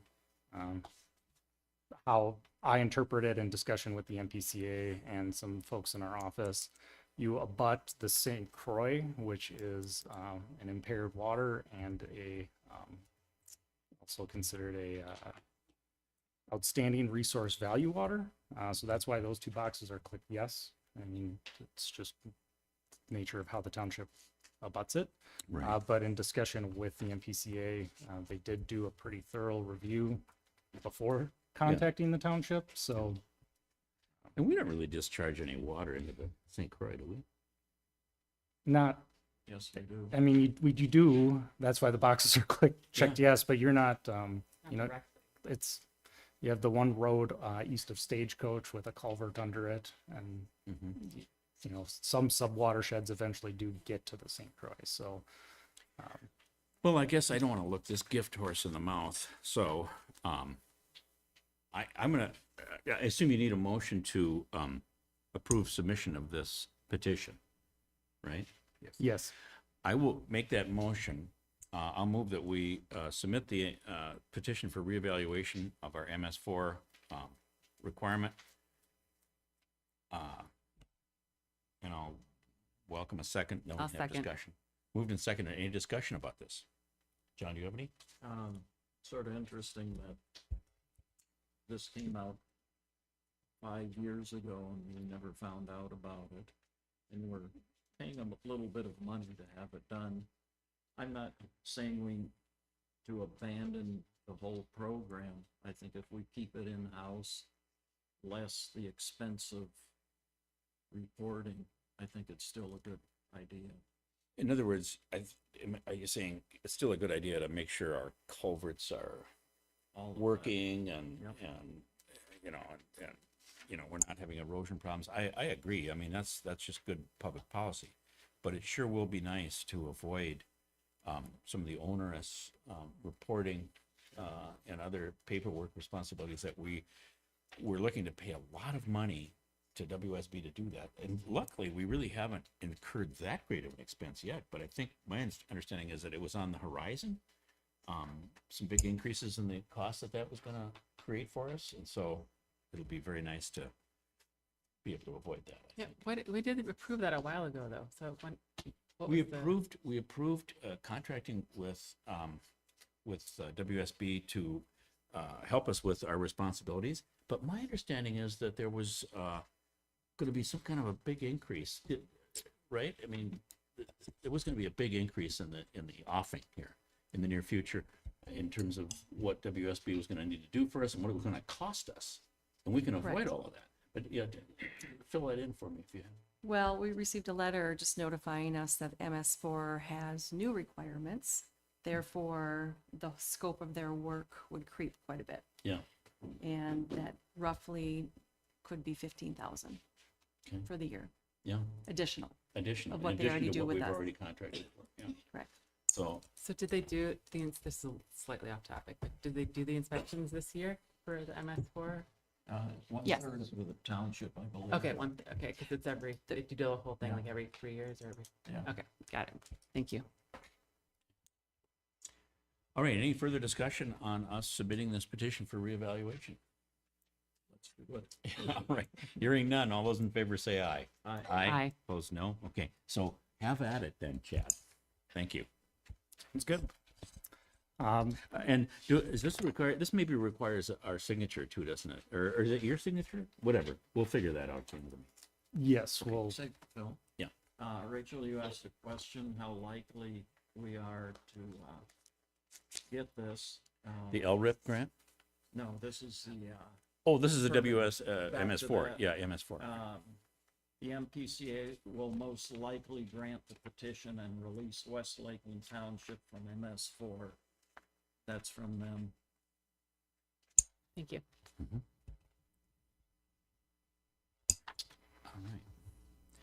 All right. And let's see, anything further? Oh, yeah, you've got more, don't you, Chad? Yeah. Yep. Last topic on the agenda is approving pay request number 6 and change order number 1 for the 2025 street improvement project to OMG for work completed in the month of October. Change order 1 is for $2,400. It's to remobilize the concrete subcontractor to the site to remove and replace concrete curb and gutter. This was the curb and gutter that was misplaced due to a staking error that was discussed earlier in the meeting. And it is a part of the credit that was being received by the township from Bolton and Mank for that error. So that is in the amount of $2,400 for that change order. And then pay request number 6 is in the amount of $260,206.91. The township is retaining still funds up to 5% of the total contract cost, which is up to $167,627.63. And both change order number 1 and pay request number 6 are recommended by engineering for approval. Is this the final payment or close to it, or what, where are we in that whole payment schedule? It largely doesn't pay for the large portion of the project. There is still some cleanup work that they have to do, including striping, some shouldering, some restoration and punch list activities. But for the most part, a large portion of the contract is paid for with this payment. And are they finishing this season? Yes. Yeah. They're required to, at least, by contract, so. Cold So- out there. Cold out there, yeah. It's going to warm up, though. Mm-hmm. But so there's a punch list, as you referred to, and so we're not paying. I mean, we're we still have some funds to pay out so that we're sure that they'll complete all those punch list activities. Yeah, the township will hold retainage until such punch list is complete and reviewed. So is this the final major payment then, or is there another one to follow? There'll be another payment to follow. I can't speculate on how much it'll be, but it should be significantly less than the 260,000. Okay. Because they're showing 79% build, right? Yes. Okay. And they're closing their doors, what, December 15th? December 15th or Yeah. 16th, something around there. Okay.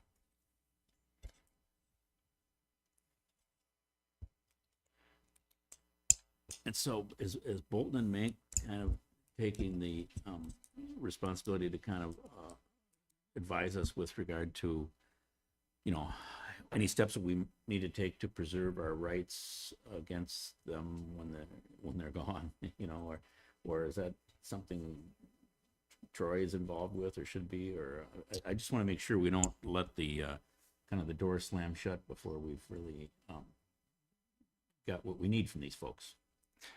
Yeah, Mr. Chair, I think that we'll be involving Troy with the closeout proceedings related to this contract as we collect their final paperwork, lien waivers, consent to surety, IC-134s, warranty bonds, and engage the conversation of just what all of this actually means for the township and in those periods before we're closing out and releasing retainage. Okay. Right. All right. Did you have a thought? No, just. Well, I'll go ahead and move that we make the payments that have been recommended then by the engineer.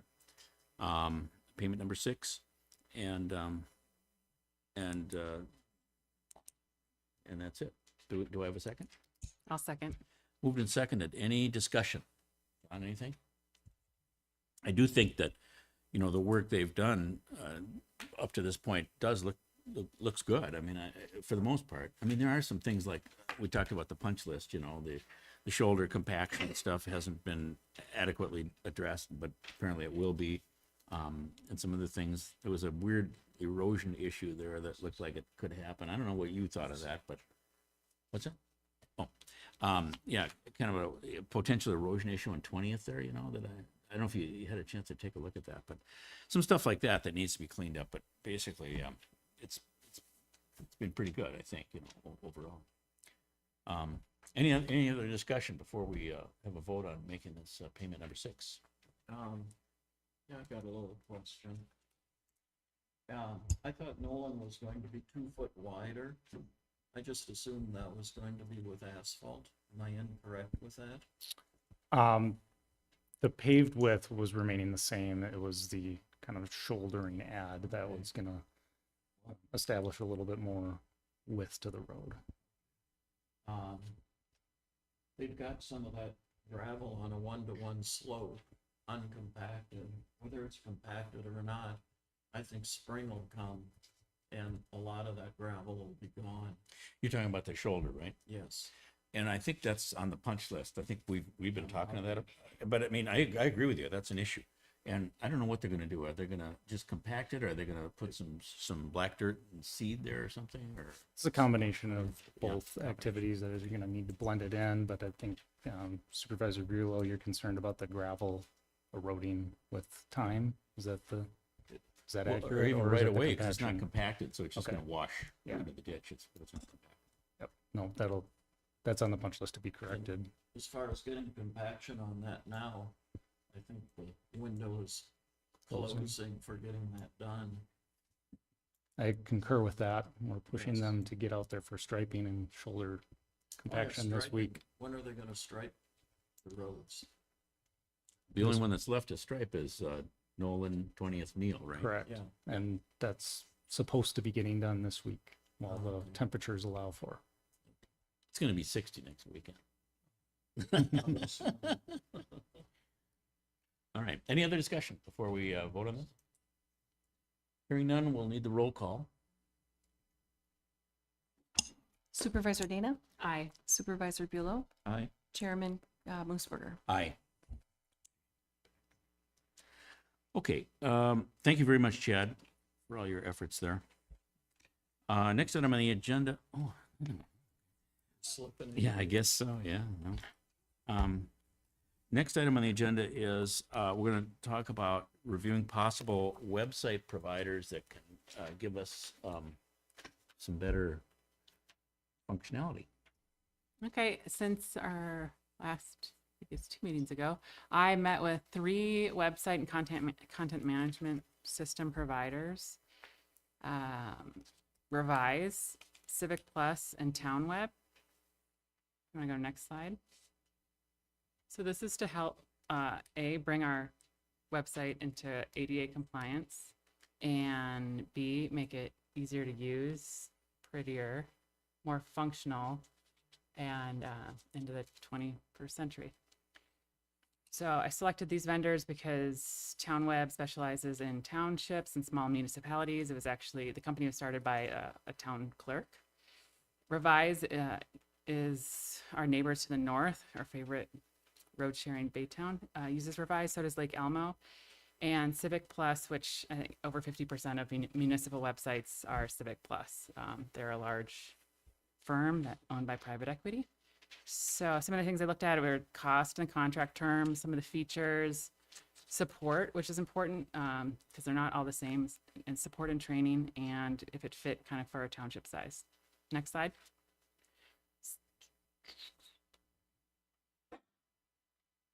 Okay, so the cost comparison, these are not, it's not necessarily apples to apples, so it's not ready for approval or anything, but this is kind of the ballpark we're working in. TownWeb is $5,100 or $5,100 a year-ish. It's for 5 years is their term, which I thought was kind of long. But that includes like everything, like reservation for the town hall, a calendar. You could email like the newsletter to them, and they'll upload it to the website if you're in a pinch. Permits, like forms online. You know, you can apply for a building permit on your phone and pay for it, and upload your drawings, and it has a lot of features. Also a resident request. So if someone sees, you know, there's a branch overhanging the right of way, they could just punch it in and say, hey, there's a branch, and then take a picture with their phone and upload it, and then it'll route to whoever we say. Maybe it'll route to the tree department or the road supervisor. There's some automations in there, which I thought was cool. Revise is the cheapest option. It's just a website. It's like what we have now, with updated. Payments aren't included, reservations are included, forms are included. It doesn't have the features as far as like approving the facility reservation that I think we would want. It would still take a lot of administrative time. So I don't think it's worth it for like. We can just keep our old website for that. And then Civic Plus, which can vary widely, it can do anything. It's an open source platform, which I'm not super technological. That's one thing about TownWeb I'm a little wary of, that is it's proprietary. It's not open source. So maybe Andrew can fill in the words, or someone with more technology. So there's some concerns over like who owns the data and stuff like that. So that's essentially the kind of cost ballpark. And I think we budgeted for $5,000-ish for the website. So we're in that ballpark. Next slide. Feature comparison, like I said, ADA compliant, mobile friendly, and a feature that would be really handy today is residents can subscribe to notices or news. So for instance, we could say, hey, there's a planning commission seat open, you apply for this thing. And then anyone who's signed up to subscribe to it can get a text or an email, whatever they decided. So that's public notices, that's news, they can, if there's a new agenda for a meeting that gets uploaded and published, it'll shoot them an email if they subscribe. So that'll help. I think that'll help with just resident engagement as well. And who does this, Civic Plus or TownWeb or both? TownWeb and They both do. They can all do it. Revise it. It costs extra, Okay. but they can all do stuff like that. One little nuance, Civic Plus, you can have draft documents, so you could upload it to the website and then choose when you want to make it public. The other two, Revise and TownWeb, as soon as you upload it into their system, it's live on the website.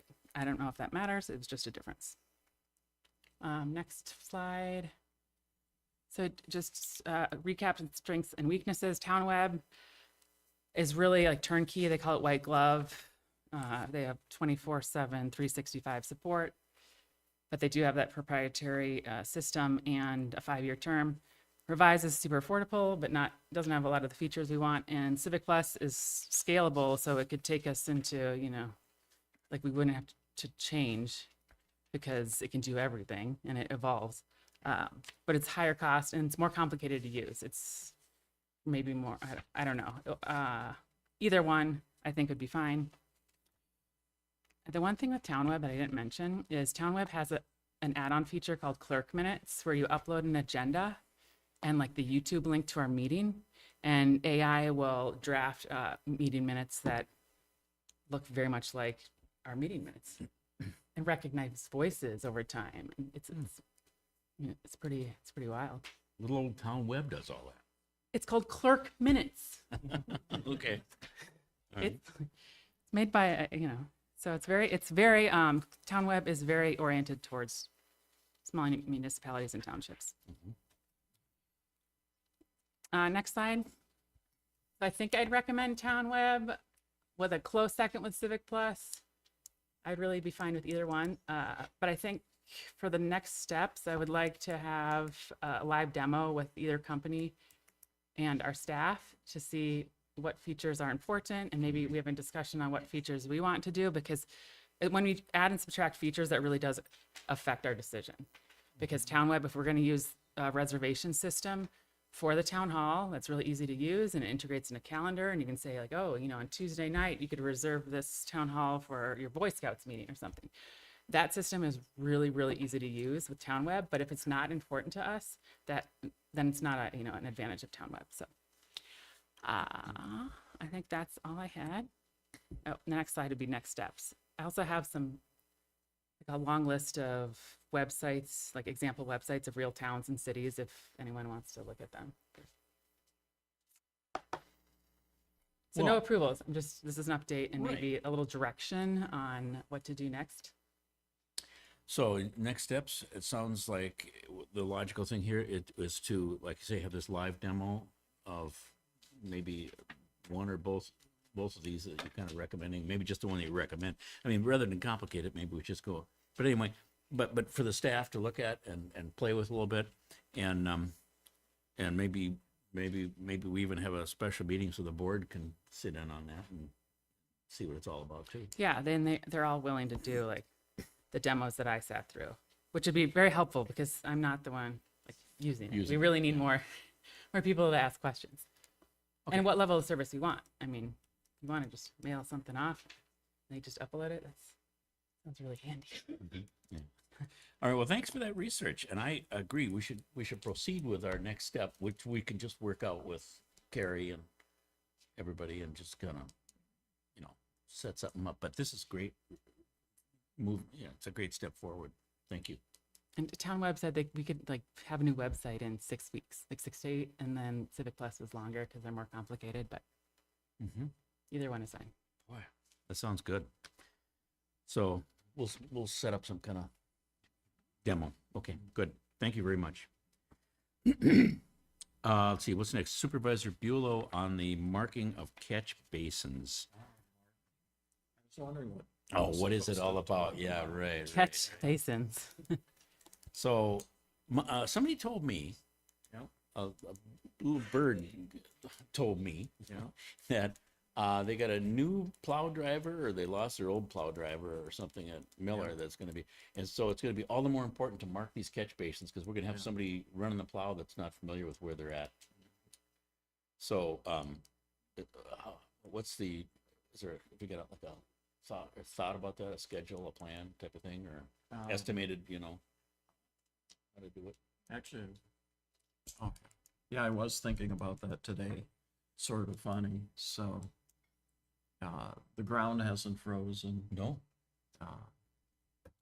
Here's a friend of yours. You can have him. Oh, geez, yeah. Thank you so much. It's a box elder bug. It's that time of year. Everybody look away. Just a second here. Okay. All right. Okay. Anyway, have we got some stakes or something in the shed or something? No, I've got stakes at home, but I'll have to buy more. Okay. I had to buy more last year. So We use those fiberglass ones? yeah, Yeah. Okay. most of them sprouted legs. Oh. Well, but they're de minimis. It's a de minimis cost, isn't it? It's reasonable. $2-3 a piece. Yeah. Okay. So I'd say we should go ahead and do that pretty soon. And I talked to I think Matt is going to pick up a one of those fiberglass kind of fancier ones, to put in where there's that manhole cover on. It's brand new. It's on Nolan. It's close to the South Greenwood Trail entrance, and there's Okay, a yep. manhole cover there that the plow's going to catch. Yep. And so he's going to put in. He'll take care of that. You don't have to do that one. But the rest of them, we're counting on you to put them in. Okay. Okay. Wait, why is it going to catch it? The plow? Yeah. Well, this Is is there a problem? No, it's not. I don't think it's really a problem. I mean, it's Problem is with a wing, he can go by and decapitate that thing with his wing. right. And Because so this sometimes is the wings drop. Oh, it's through one of the the ones big on the concrete, side. It's a Okay. big concrete, thing that goes Yeah. down in the ground. Got it. And I on thought it- top, there's a cast iron, I got you now. manhole cover. It's our first one in the township, I think. I'm kind of, excited about it. Wow. I think Chad probably he knows where that is, right? You put that in, yeah. Okay. All right. Okay. So next, I got a couple items to talk about here, yeah, and one of them is the joint powers agreement on 30th. And I'll just bring people up to date on that a little bit. So Baytown, we, as I said, earlier, we there's a cost difference. Chad did a projection of what 30th Street would cost, each section of it, the east section, the west section, over the next 15 years. And Baytown's section of our shared portion of the roadway was going to cost 200,000 roughly more than our section, than the west section. So we offered to pay Baytown 100,000 to facilitate this joint powers agreement where we'd be splitting up the road. They came back, and how much did they okay, they wanted about 288,000 instead of the 100,000 that we offered. Why? Because they made the argument that based on the time value of money, if you start out with 630,000 and West Lakeland doesn't spend its 630,000 for 12 or 13 years, but Baytown spends its 630,000 immediately on its section, which is in worse shape, that the accrued income from that would be about 288,000. I responded that we don't have a sovereign wealth fund. We don't have an investment fund that we will just hang on to for, 12 or 13 years. That we are a municipality that pays as we go. As we collect a levy, we pay it out, and we don't really maintain an investment fund. So I pointed out that argument is based on a false premise, and it's illusory. And I haven't heard back yet from them, in regard to that. But that's kind of where those discussions stand right now. But as I said, if we're successful in getting this grant, maybe that whole financial stumbling block goes by the wayside, and we can proceed to an agreement. And once again, if we can't proceed to an agreement, we will ultimately, approach the county to help resolve this issue. So that's kind of where we stand on the 30th Street Joint Powers Agreement. It's really kind of now pending the outcome of this grant proposal, which I'm hopeful that we may get something. Okay, the next topic I needed to address real quickly was the township file server proposal. In other words, our IT person, Andrew, has proposed that we implement a file server so that we don't have to keep things on Google Drive and stuff like that. We've got it internally. We store our data here. We can all access the data. We can access documents. I think even remotely. If you wouldn't mind stepping up though, Andrew, and kind of explain a little bit about what this would do and what it would cost and everything. And then my thinking is, if we all agree we should do it, we should go ahead and vote to appropriate the money to do it. Yep. So I'm proposing a file server from Ubiquity. It's the same company we're using for the town hall Wi-Fi and for the access system. So some staff members already have credentials with that system, but the remaining ones would have to be enrolled in that system. But once that's done, it would enable access for anyone from any location that has those credentials to access those files. So planning commission members could have their own access, their own folders. Town board members could have their own folders. Town clerk could have her own folder, etc. Price would be roughly $1,600 for 32 terabytes of storage, which should be more than sufficient for what we're currently using. And that would be expandable in the future if needed. I don't foresee that being immediately necessary. Do you have any questions? Let's see. I think we talked about this ahead of time too. You've already got the rack that this thing would go into. We've already paid for that. Yep. This is just I don't know if it's a hard drive or what. I guess a kind of a hard drive thing, right? Yeah, computer system plus a series of 7 hard drives. Okay. Yep. And I think you mentioned also something about our internet speed. Yep. Would we have to? What would we have to do in order to be able to use this in terms of upgrading our internet access? Yeah, so the service tier that we currently have through Comcast is not really sufficient for remote access, so that would have to be upgraded. What is our current service tier? As far as I've been Speed. able to tell, it's the bare minimum. Which is quite low. Keep looking for a number. Turtle. I'd have to double check, but I believe it's in the realm of 100 down, 10 up. Oh, okay. Like, like dial up almost. Not quite that bad, but yeah, specifically that upload speed would have to be increased dramatically if we wanted to get any use. And is that Comcast Business? Yes, Oh, it is. so it's way more. Is it? Yeah, it's the same speed for business. It's suddenly like 3 times than same speed at our house. I'm not sure about that. I think they have more, like it's up less downtime. Okay. It's not that bad. Well, I mean, it's like a few $100 per a month? month. Yeah. Oh my goodness. Well, so what are our options to improve our internet speed? Is it? I mean, how costly does that get to be, or is there a way to do this inexpensively? Can we get fiber here? To my knowledge, no. I don't believe there's any fiber access here. As far as additional plans with Comcast, I'm not sure. I don't have permission to talk with them about this particular Yeah. address. So that would be something that I'd have to do in concert with Carrie. Okay. Well, this sounds like, something that we should do. Yeah. And there's basically no question about it. The $1,600 investment seems pretty reasonable.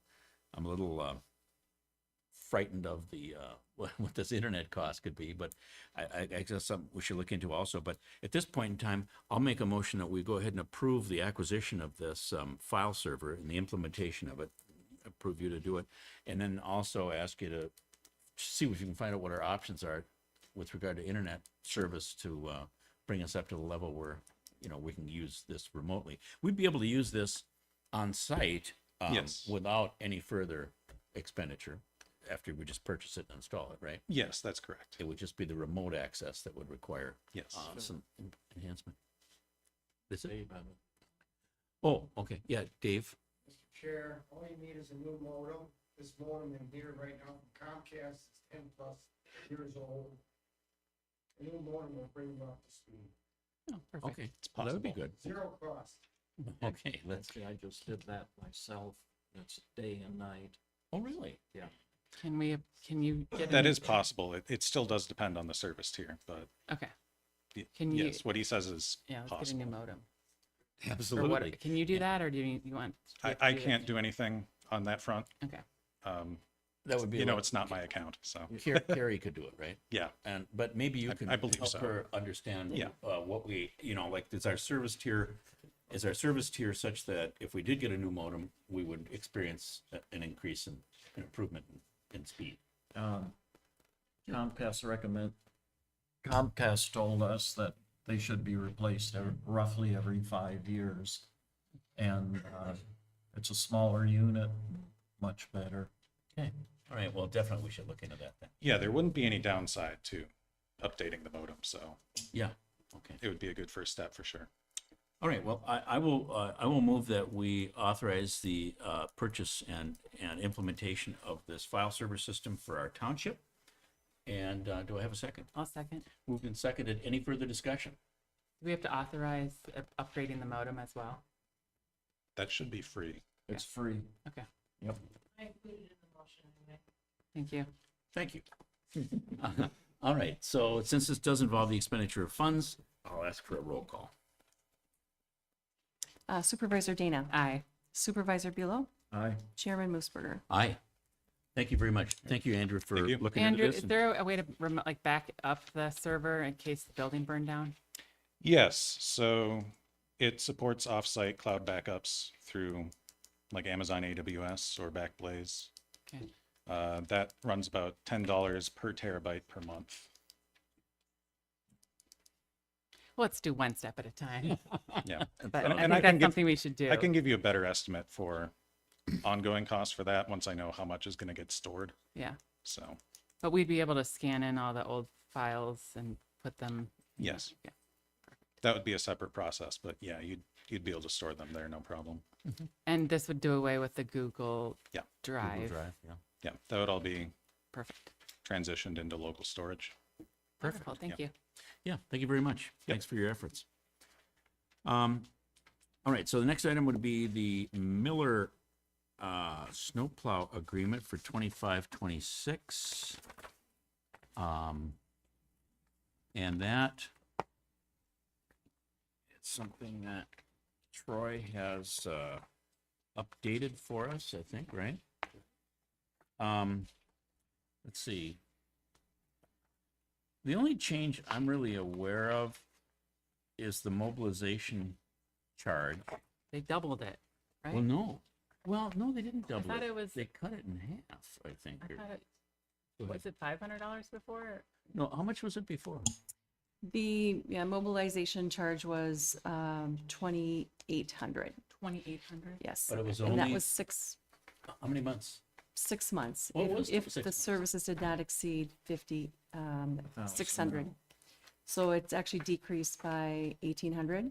The difference is that it is now, they're requiring this fee November through April. So that's their Regardless how intention, much snow falls. regardless but- of the services that And we they also receive. have something about $5,600 too. Pardon me? Like, there's also a clause if there's not enough to bill 5,600. Is that in I there? think that's. Okay, that was the old threshold, right? Was that the old threshold? That if the billings exceeded 5,600, Didn't, they would waive the mobilization fee? Is that- yeah. Are you referring to 8C?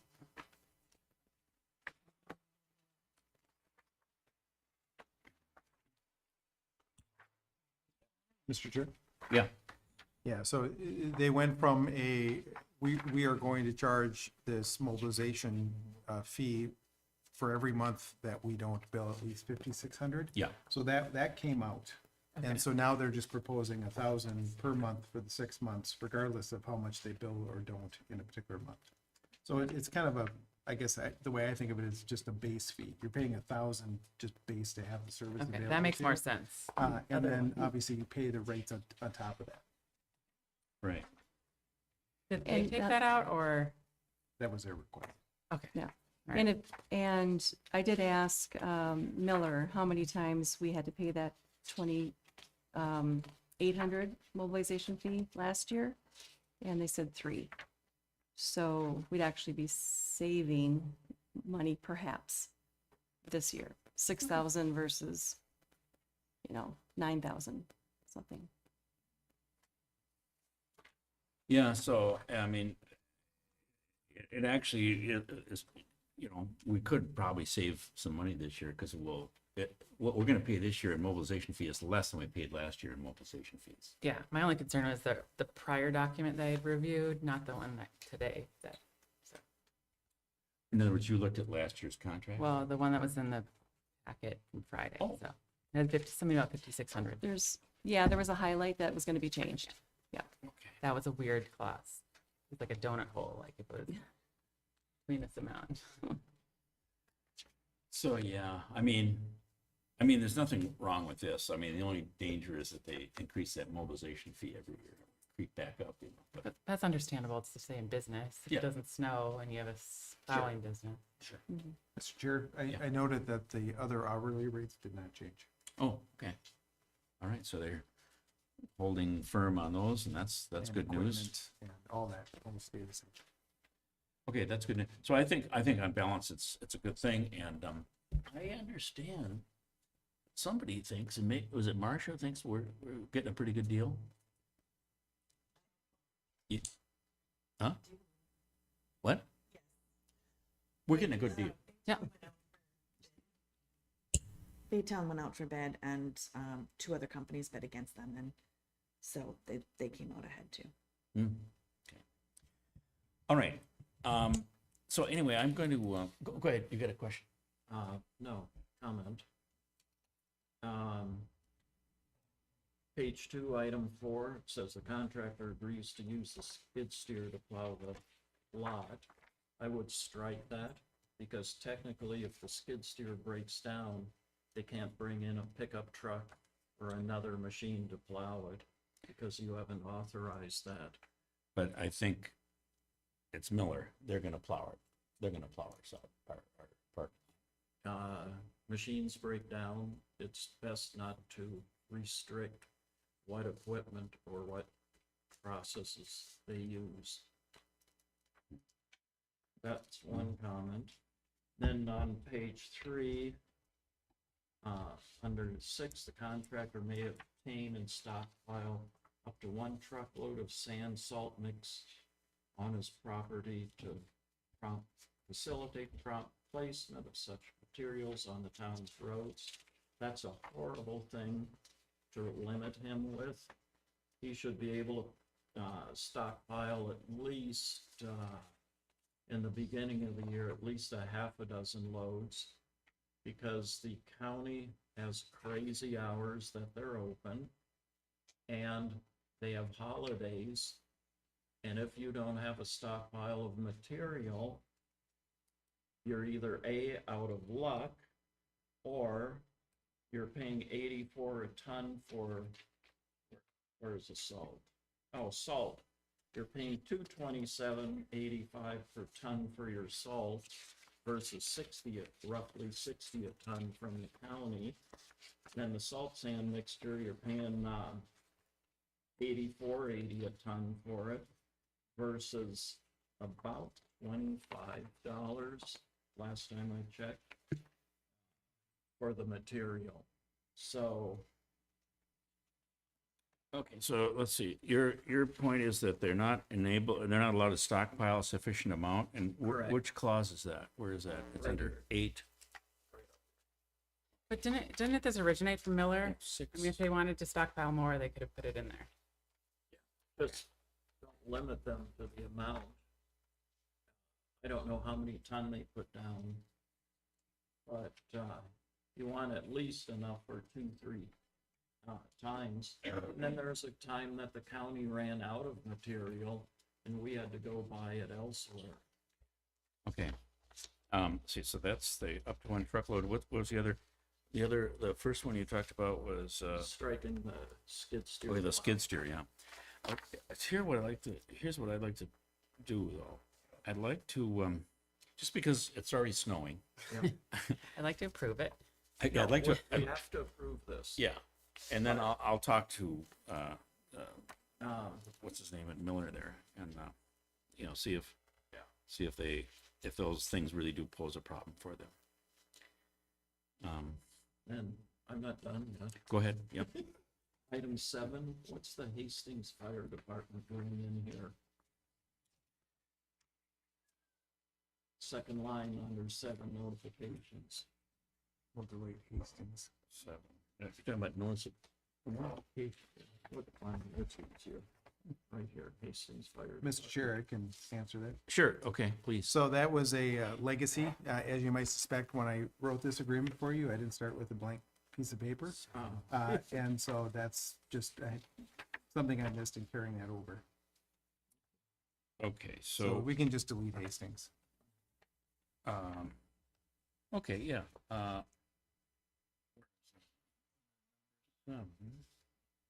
Wait, show me again your copy here. This is the old one. So, I didn't have that one today to mark up. Number 7, Yep. notification. Number 7, notification. Hastings Fire Department. Oh, yeah, there it is, Hastings. Okay, so we can just strike that from our copy, you think? Just the word Hastings. Just the word Hastings? The whole idea is to notify your emergency services Yeah. if there's, Be Bayport Fire Department. Again, but or we can, even if we just strike the word Hastings, it'll be okay, right? Yeah. yeah. So we can do that before we sign it? Yep. Okay. Number 9, this is nothing against this. The contractor must submit detailed bills, monthly invoice for payment, so on. That's a terrific idea. That should be in all the contracts. Mm-hmm, okay. Let's see. The indemnification clause. I'm against personally signing those things. It's like a one-way street, giving the other party a check. But if they don't care about it, you can leave it in.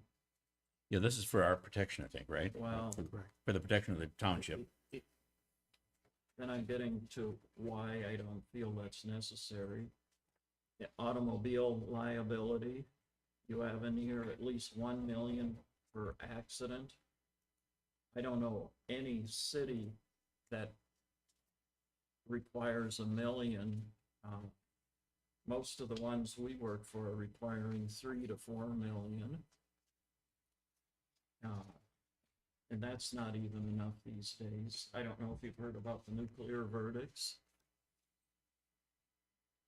I have not. Oh. No, I, There are lawsuits going up to $90 million for okay. claims. Okay. 90 million. Wow. Should be 3 to 4 million. Okay, Okay. over here, combined policy. They can always put a ride, you can take a 2 million policy and add a rider to it, but over here, the 1,500 isn't enough. Mm-hmm. Okay. That doesn't cover much anymore. Okay. Then in the back here. Yeah. Okay. The township will usually not dispatch snow plows. The township shouldn't be dispatching them. Because what happens there is communications don't always go through and roads don't get plowed. And also you have it at 2 inches, to go out at 2 inches, on shady roads. That 2 inches gets packed down and then it gets icy. Then it costs you a whole lot more to get rid of the ice. So, John, what are you saying? You want us to plow at 1 inch? Pardon? We usually plow at 1 inch. And you use about half the amount of salt then. Sometimes even we plow it less. Okay.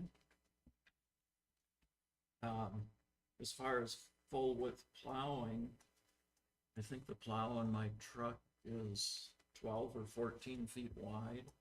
The wing, I think, is 8 feet. So there you got about 20 feet.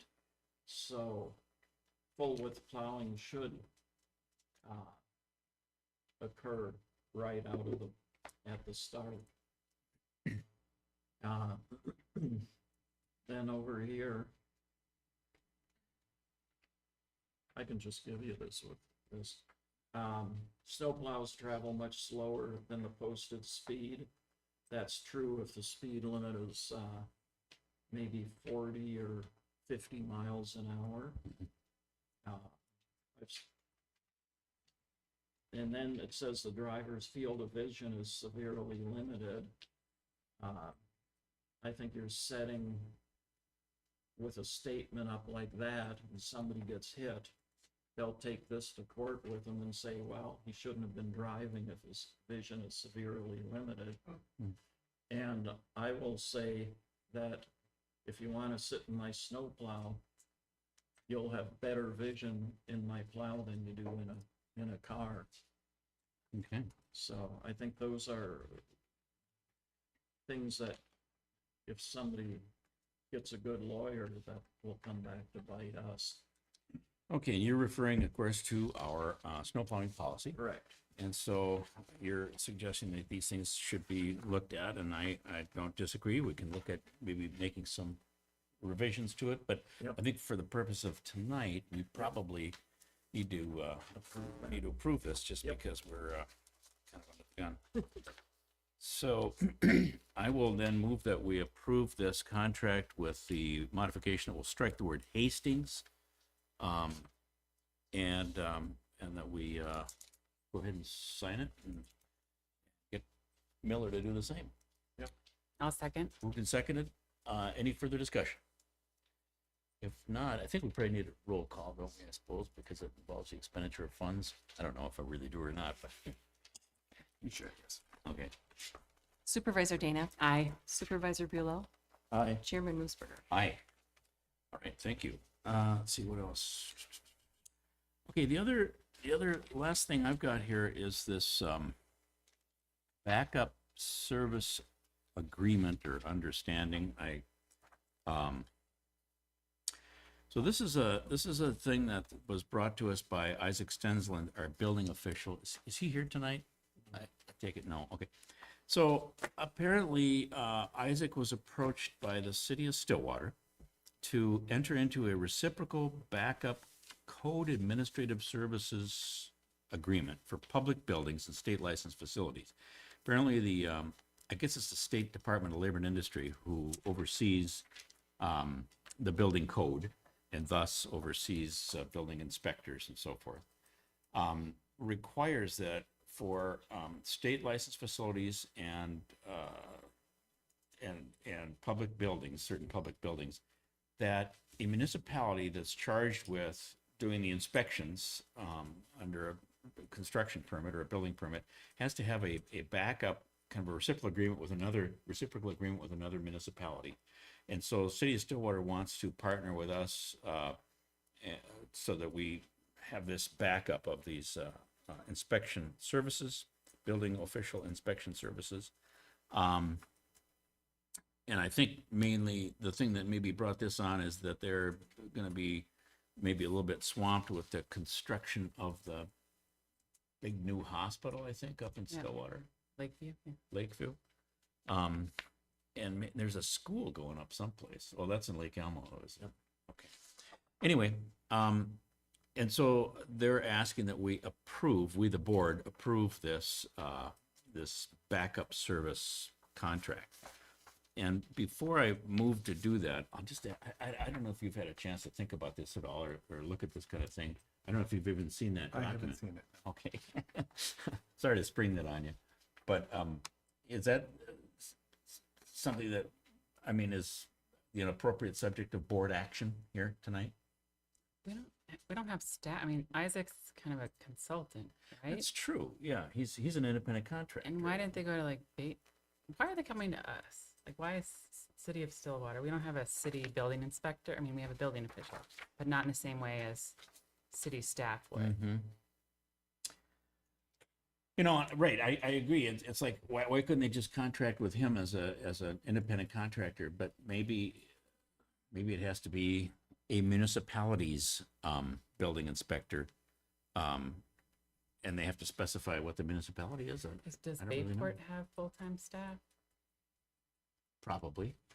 I don't know. And are we on the hook for the payment of that? Because we don't have any we have maybe one or two state licensed kind of home care services, but. Well, right. No, I think the entity that's on the hook for paying for these services is probably the entity that's doing the construction. Okay. And maybe the municipality that entity is in is probably maybe fronting the money, and they've probably got an escrow account that Lakeview, for example, has funded an escrow account, and the money would, I'm sure, come out of that, but it's kind of an interesting. Mr. Chair, Thank- no disrespect to the folks involved here, but this sure strikes me as insufficient to really get at it. And there really isn't any explanation of what's actually happening here in this writing.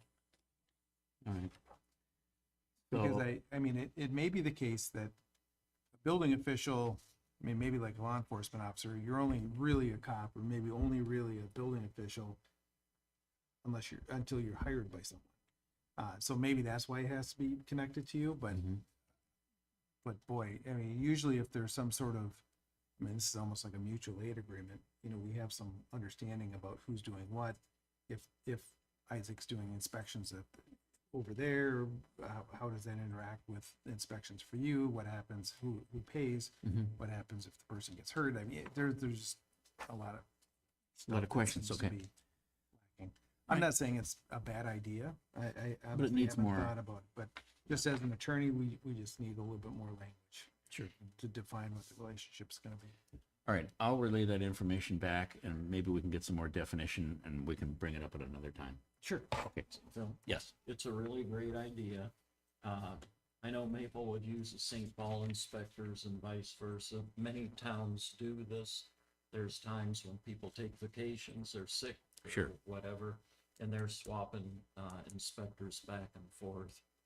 And those are full-time staff, though. It's the a little bit different for. And I Not, for us. not all of them are full-time staff that get swapped. wonder if, does this require like a joint powers agreement to add, to flesh that out and add that more definition to it and so forth? Yeah, Mr. Chair and Board, I mean, like I said, similar to like a mutual aid agreement, we spell out, this is what you're going to do for us, and this is what we'll do for you, and this is how, when that sharing happens, how that's handled.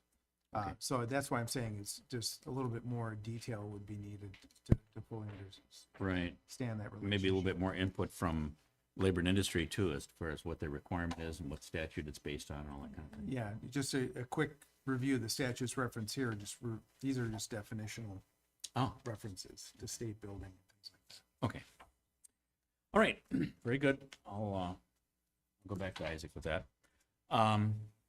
I think that's probably it, unless there's some old or new business that we need to discuss. Anybody have I any? have some new business, just some updates. I went to the quarterly 3M Priority 1 working group, which we hadn't met since last May, so it's not entirely quarterly.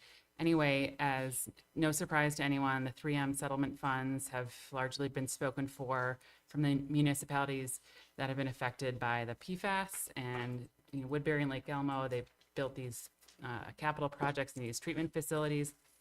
However, not to worry, because our POET systems on our wells, our GAC filters, are still covered under the 2007 consent agreement. And there'll be more information on how transferring from the $800 million settlement to the consent agreement for operations and maintenance, which we would follow under operations and maintenance funding. There's another meeting in May, but I know there's some chatter among the residents that 3M fund is out of money and they're not going to replace our GAC filters. We're okay for the time being, and I'll update at our next meeting in May. So just a quick question about that. So, I mean, is there some kind of a fund, dedicated fund that's set aside to pay for these GAC filters, irrespective of the fact that some other fund has been exhausted or at least spoken for? I mean, we've got this money more or less guaranteed to continue to pay for these things for some period of time in the future? Yes, it's through the consent order, and it's not necessarily like the 3M settlement was a chunk of money. Like 3M's like, here's your $830 million. The DNR and MPCA are the trustees in charge of doling it out, and that is coming to an end on that. That chunk of money has been exhausted, but the consent order says that the municipalities affected for drinking water levels for PFAS, 3M is still on the hook to make sure everyone has clean drinking water. And since we're not building a giant water treatment facility that costs $400,000 to replace the filters every few years, those are the people that are gonna have some operating and maintenance to deal with. So But this is, the trustees are still talking to 3M right now, and we'll continue to talk to them to advocate for how this is going to work in a perpetuity standpoint, like the filters. But our filters are, $1,000 a year, not $200,000 to $400,000. yeah, right. So, okay, so the trustees don't have a fund and aren't administering a fund from which our GAC filters will be replaced. Rather, 3M is on the hook for this on an ongoing basis. Today it's coming out of the fund, but we'll be transferring over to the consent agreement. Which requires 3M to make these Right, payments. right. Now, knowing 3M, I mean, I would assume they would try to end this ongoing payment plan, but that's an active conversation with the trustees and the municipalities and 3M. So more to come in May, but I don't think we're at risk because our cost is so low to keep our filters changed out. We're easy to pay for. It's the other systems that it's gonna be harder to pay for. And we were we're one of the original municipalities in the settlement, not the newer ones. I think Baytown just got added and Hastings has been added, so we're better off than the newbies. That's reassuring. Yeah. Okay, I'm not gonna promise they're gonna pay forever, but as of right now, our GAC filters are paid for. okay. All right, thank you for that research and keeping on top of that. The next quarterly meeting is in May. May. Okay. Well, I'll look forward to, hearing from you in May about where we stand with that. Good. Okay. Yeah, John, go ahead. Troy, do you get public copies and all this stuff prior to the meetings like we do, like the board does? No. I think that'd be a good idea if you got that. Oh, you mean like the like contents of our the board packet. packet? Yeah. Yeah, we'll see if we can facilitate that. Very totally. That would be helpful. Carrie told me she didn't have anything to do in it. It'd be a good idea. Okay, that does sound like a good idea. Um, He's talking about providing the board packet electronically to Troy for the meeting, if that's possible at some point in the future, Yes, I can do that. Okay. But it could be just in the folder on the new server too. Yeah. Sure. The other thing, Troy, could you provide me an update on Nelson's and Alson's? How those are going? Not publicly at a meeting, but in a letter? Sure. Or an email or whatever? Okay. Sure. Let's see. Oh, who's cleaning the ponds? Who's responsible for pond cleaning? Ducks and Ducks geese. And geese, okay. No, what do you mean? What do you mean? When they start to fill up with silt. Boy, You know, the town required them. oh, you mean like holding ponds? Yeah. Yeah. You've got me. I don't know. So Something who do we, Yeah, Supervisor Bulow. If it's a township-owned pond, it's the township's responsibility to.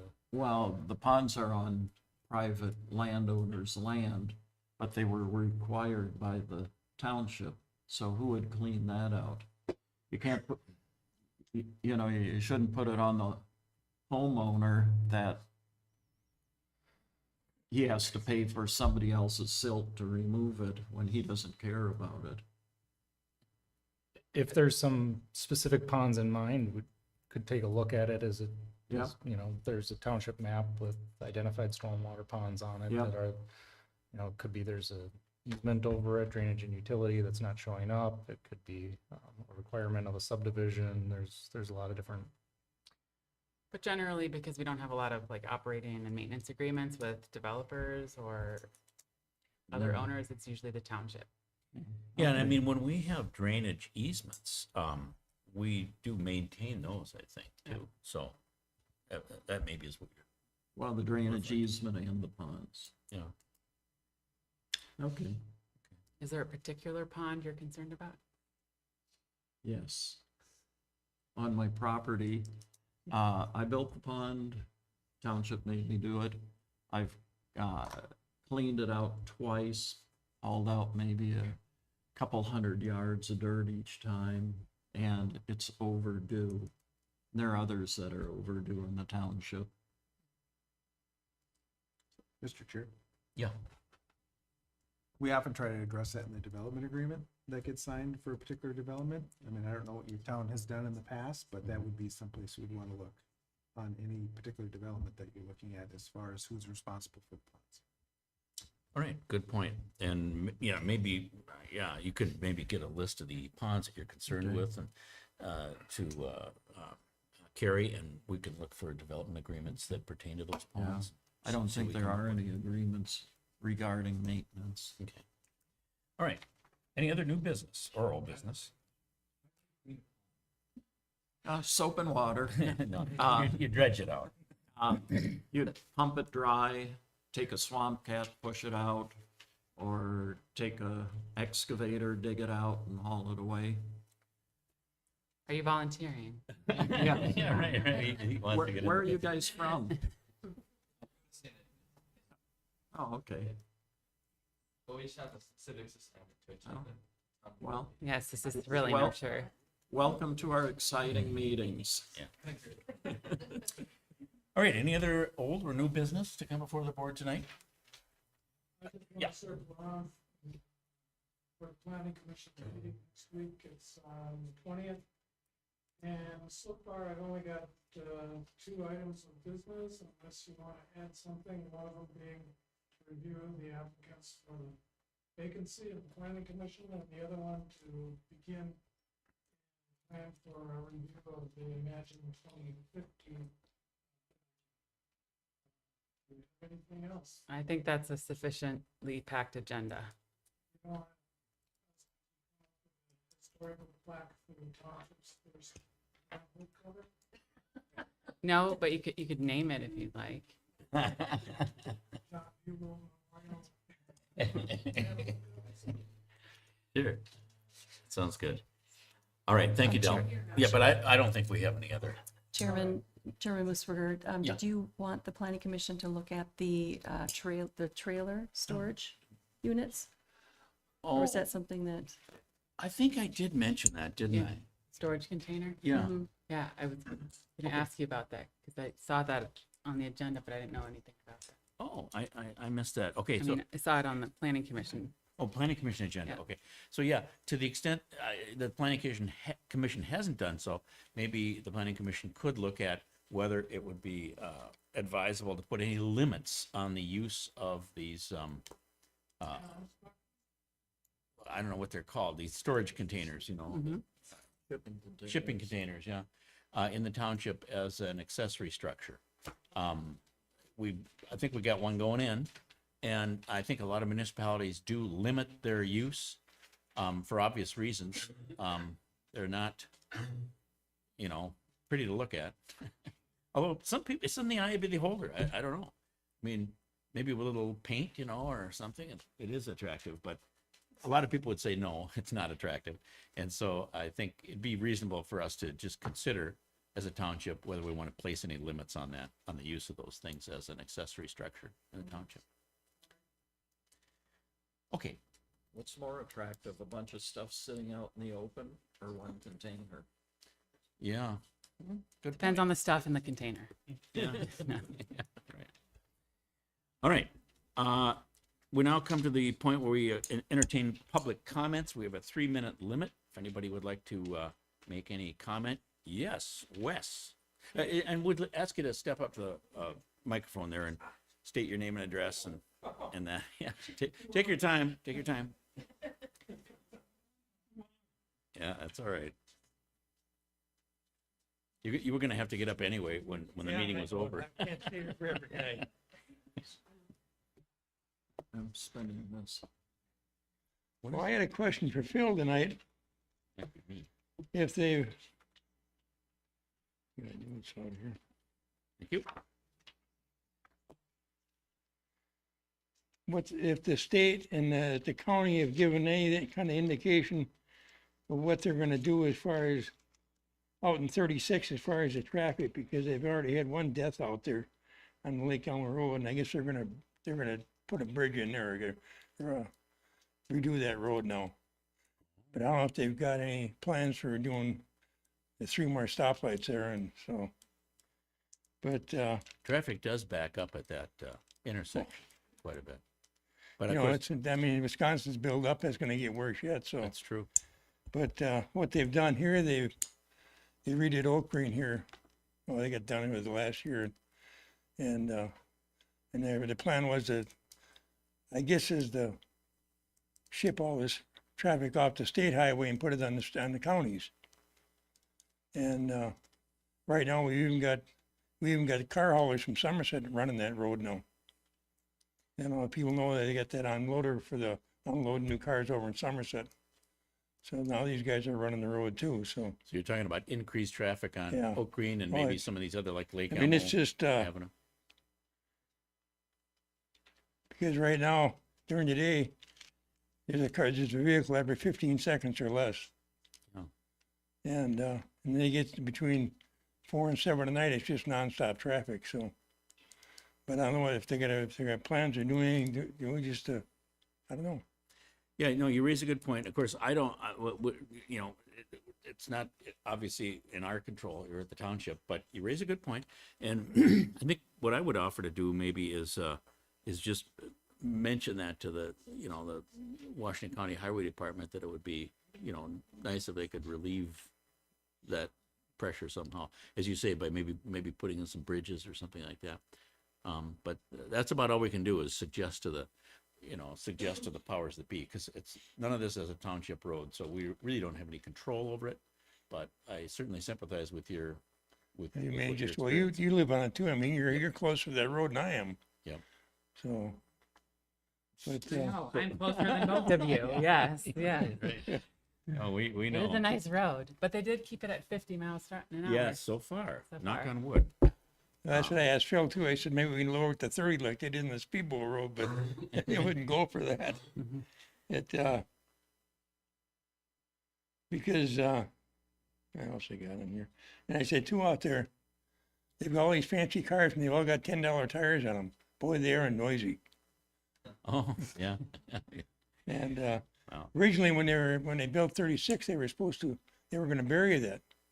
But the business didn't want that. And I said, if these businesses sold some unique products, people would come and find them. Yeah, I mean, and some of that, I mean, what they do with 36 really isn't even the county, it's MnDOT, so, Yeah. I mean, it'd probably be good to, go to those folks and, put something in their suggestion box. Yeah. Yeah, right. So, I- okay. I appreciate your concern, Wes, and there's nothing no action we can really take to address it, but it's, except that we can tell the powers that be that, we'd like some relief from some of that traffic. That's about it. Yeah, just, so, okay. All right. Have me say anyway. Yeah, well, thank you. Thank Okay. you. Thank you very much. Any other public comment? Somebody want to make? Yes, please, Mary. Bill, do you know, are we getting a new development off of Neil Avenue? You know where the Gray Farm is down there on the end by 20th Street? There's a road that's going off of Neil to the west. I think it's a driveway. I'm not aware of it. Yeah, I think it's a driveway, isn't it? Doesn't look like a road to me. It's pretty wide. Yeah, it is, but I don't think it meets road specs. Is it a driveway to where? I don't know. Might just be somebody putting in a driveway. Take a look at the county GIS map and see if you can figure out whose land it is. But wouldn't they apply for a driveway permit then? They would have to apply for a driveway permit, so you could actually ask our building inspector if somebody has applied for a driveway permit. And I don't know if they can tell you that. They probably can. It's probably public information, yeah. I think Higbee's on that. The Gray Farmhouse? No, they sold the farmhouse. I think Dwight Higbee owns that chunk of land. If he's, White's sold. pardon? White's house is sold. Oh, okay. In any event, yeah, maybe check with the building inspector, see if there's been an application for a driveway permit. That would explain it probably right there. I would think. Okay. But I'm not aware of any subdivisions or anything that, no one's come to the board, for a new plat or anything, so. Okay, any other public comment before we adjourn? Anything else? If not, I will entertain a motion. I'll to adjourn. second. Yeah, I'll make the motion. And all those in favor of adjournment, please say aye. Aye. Opposed, no.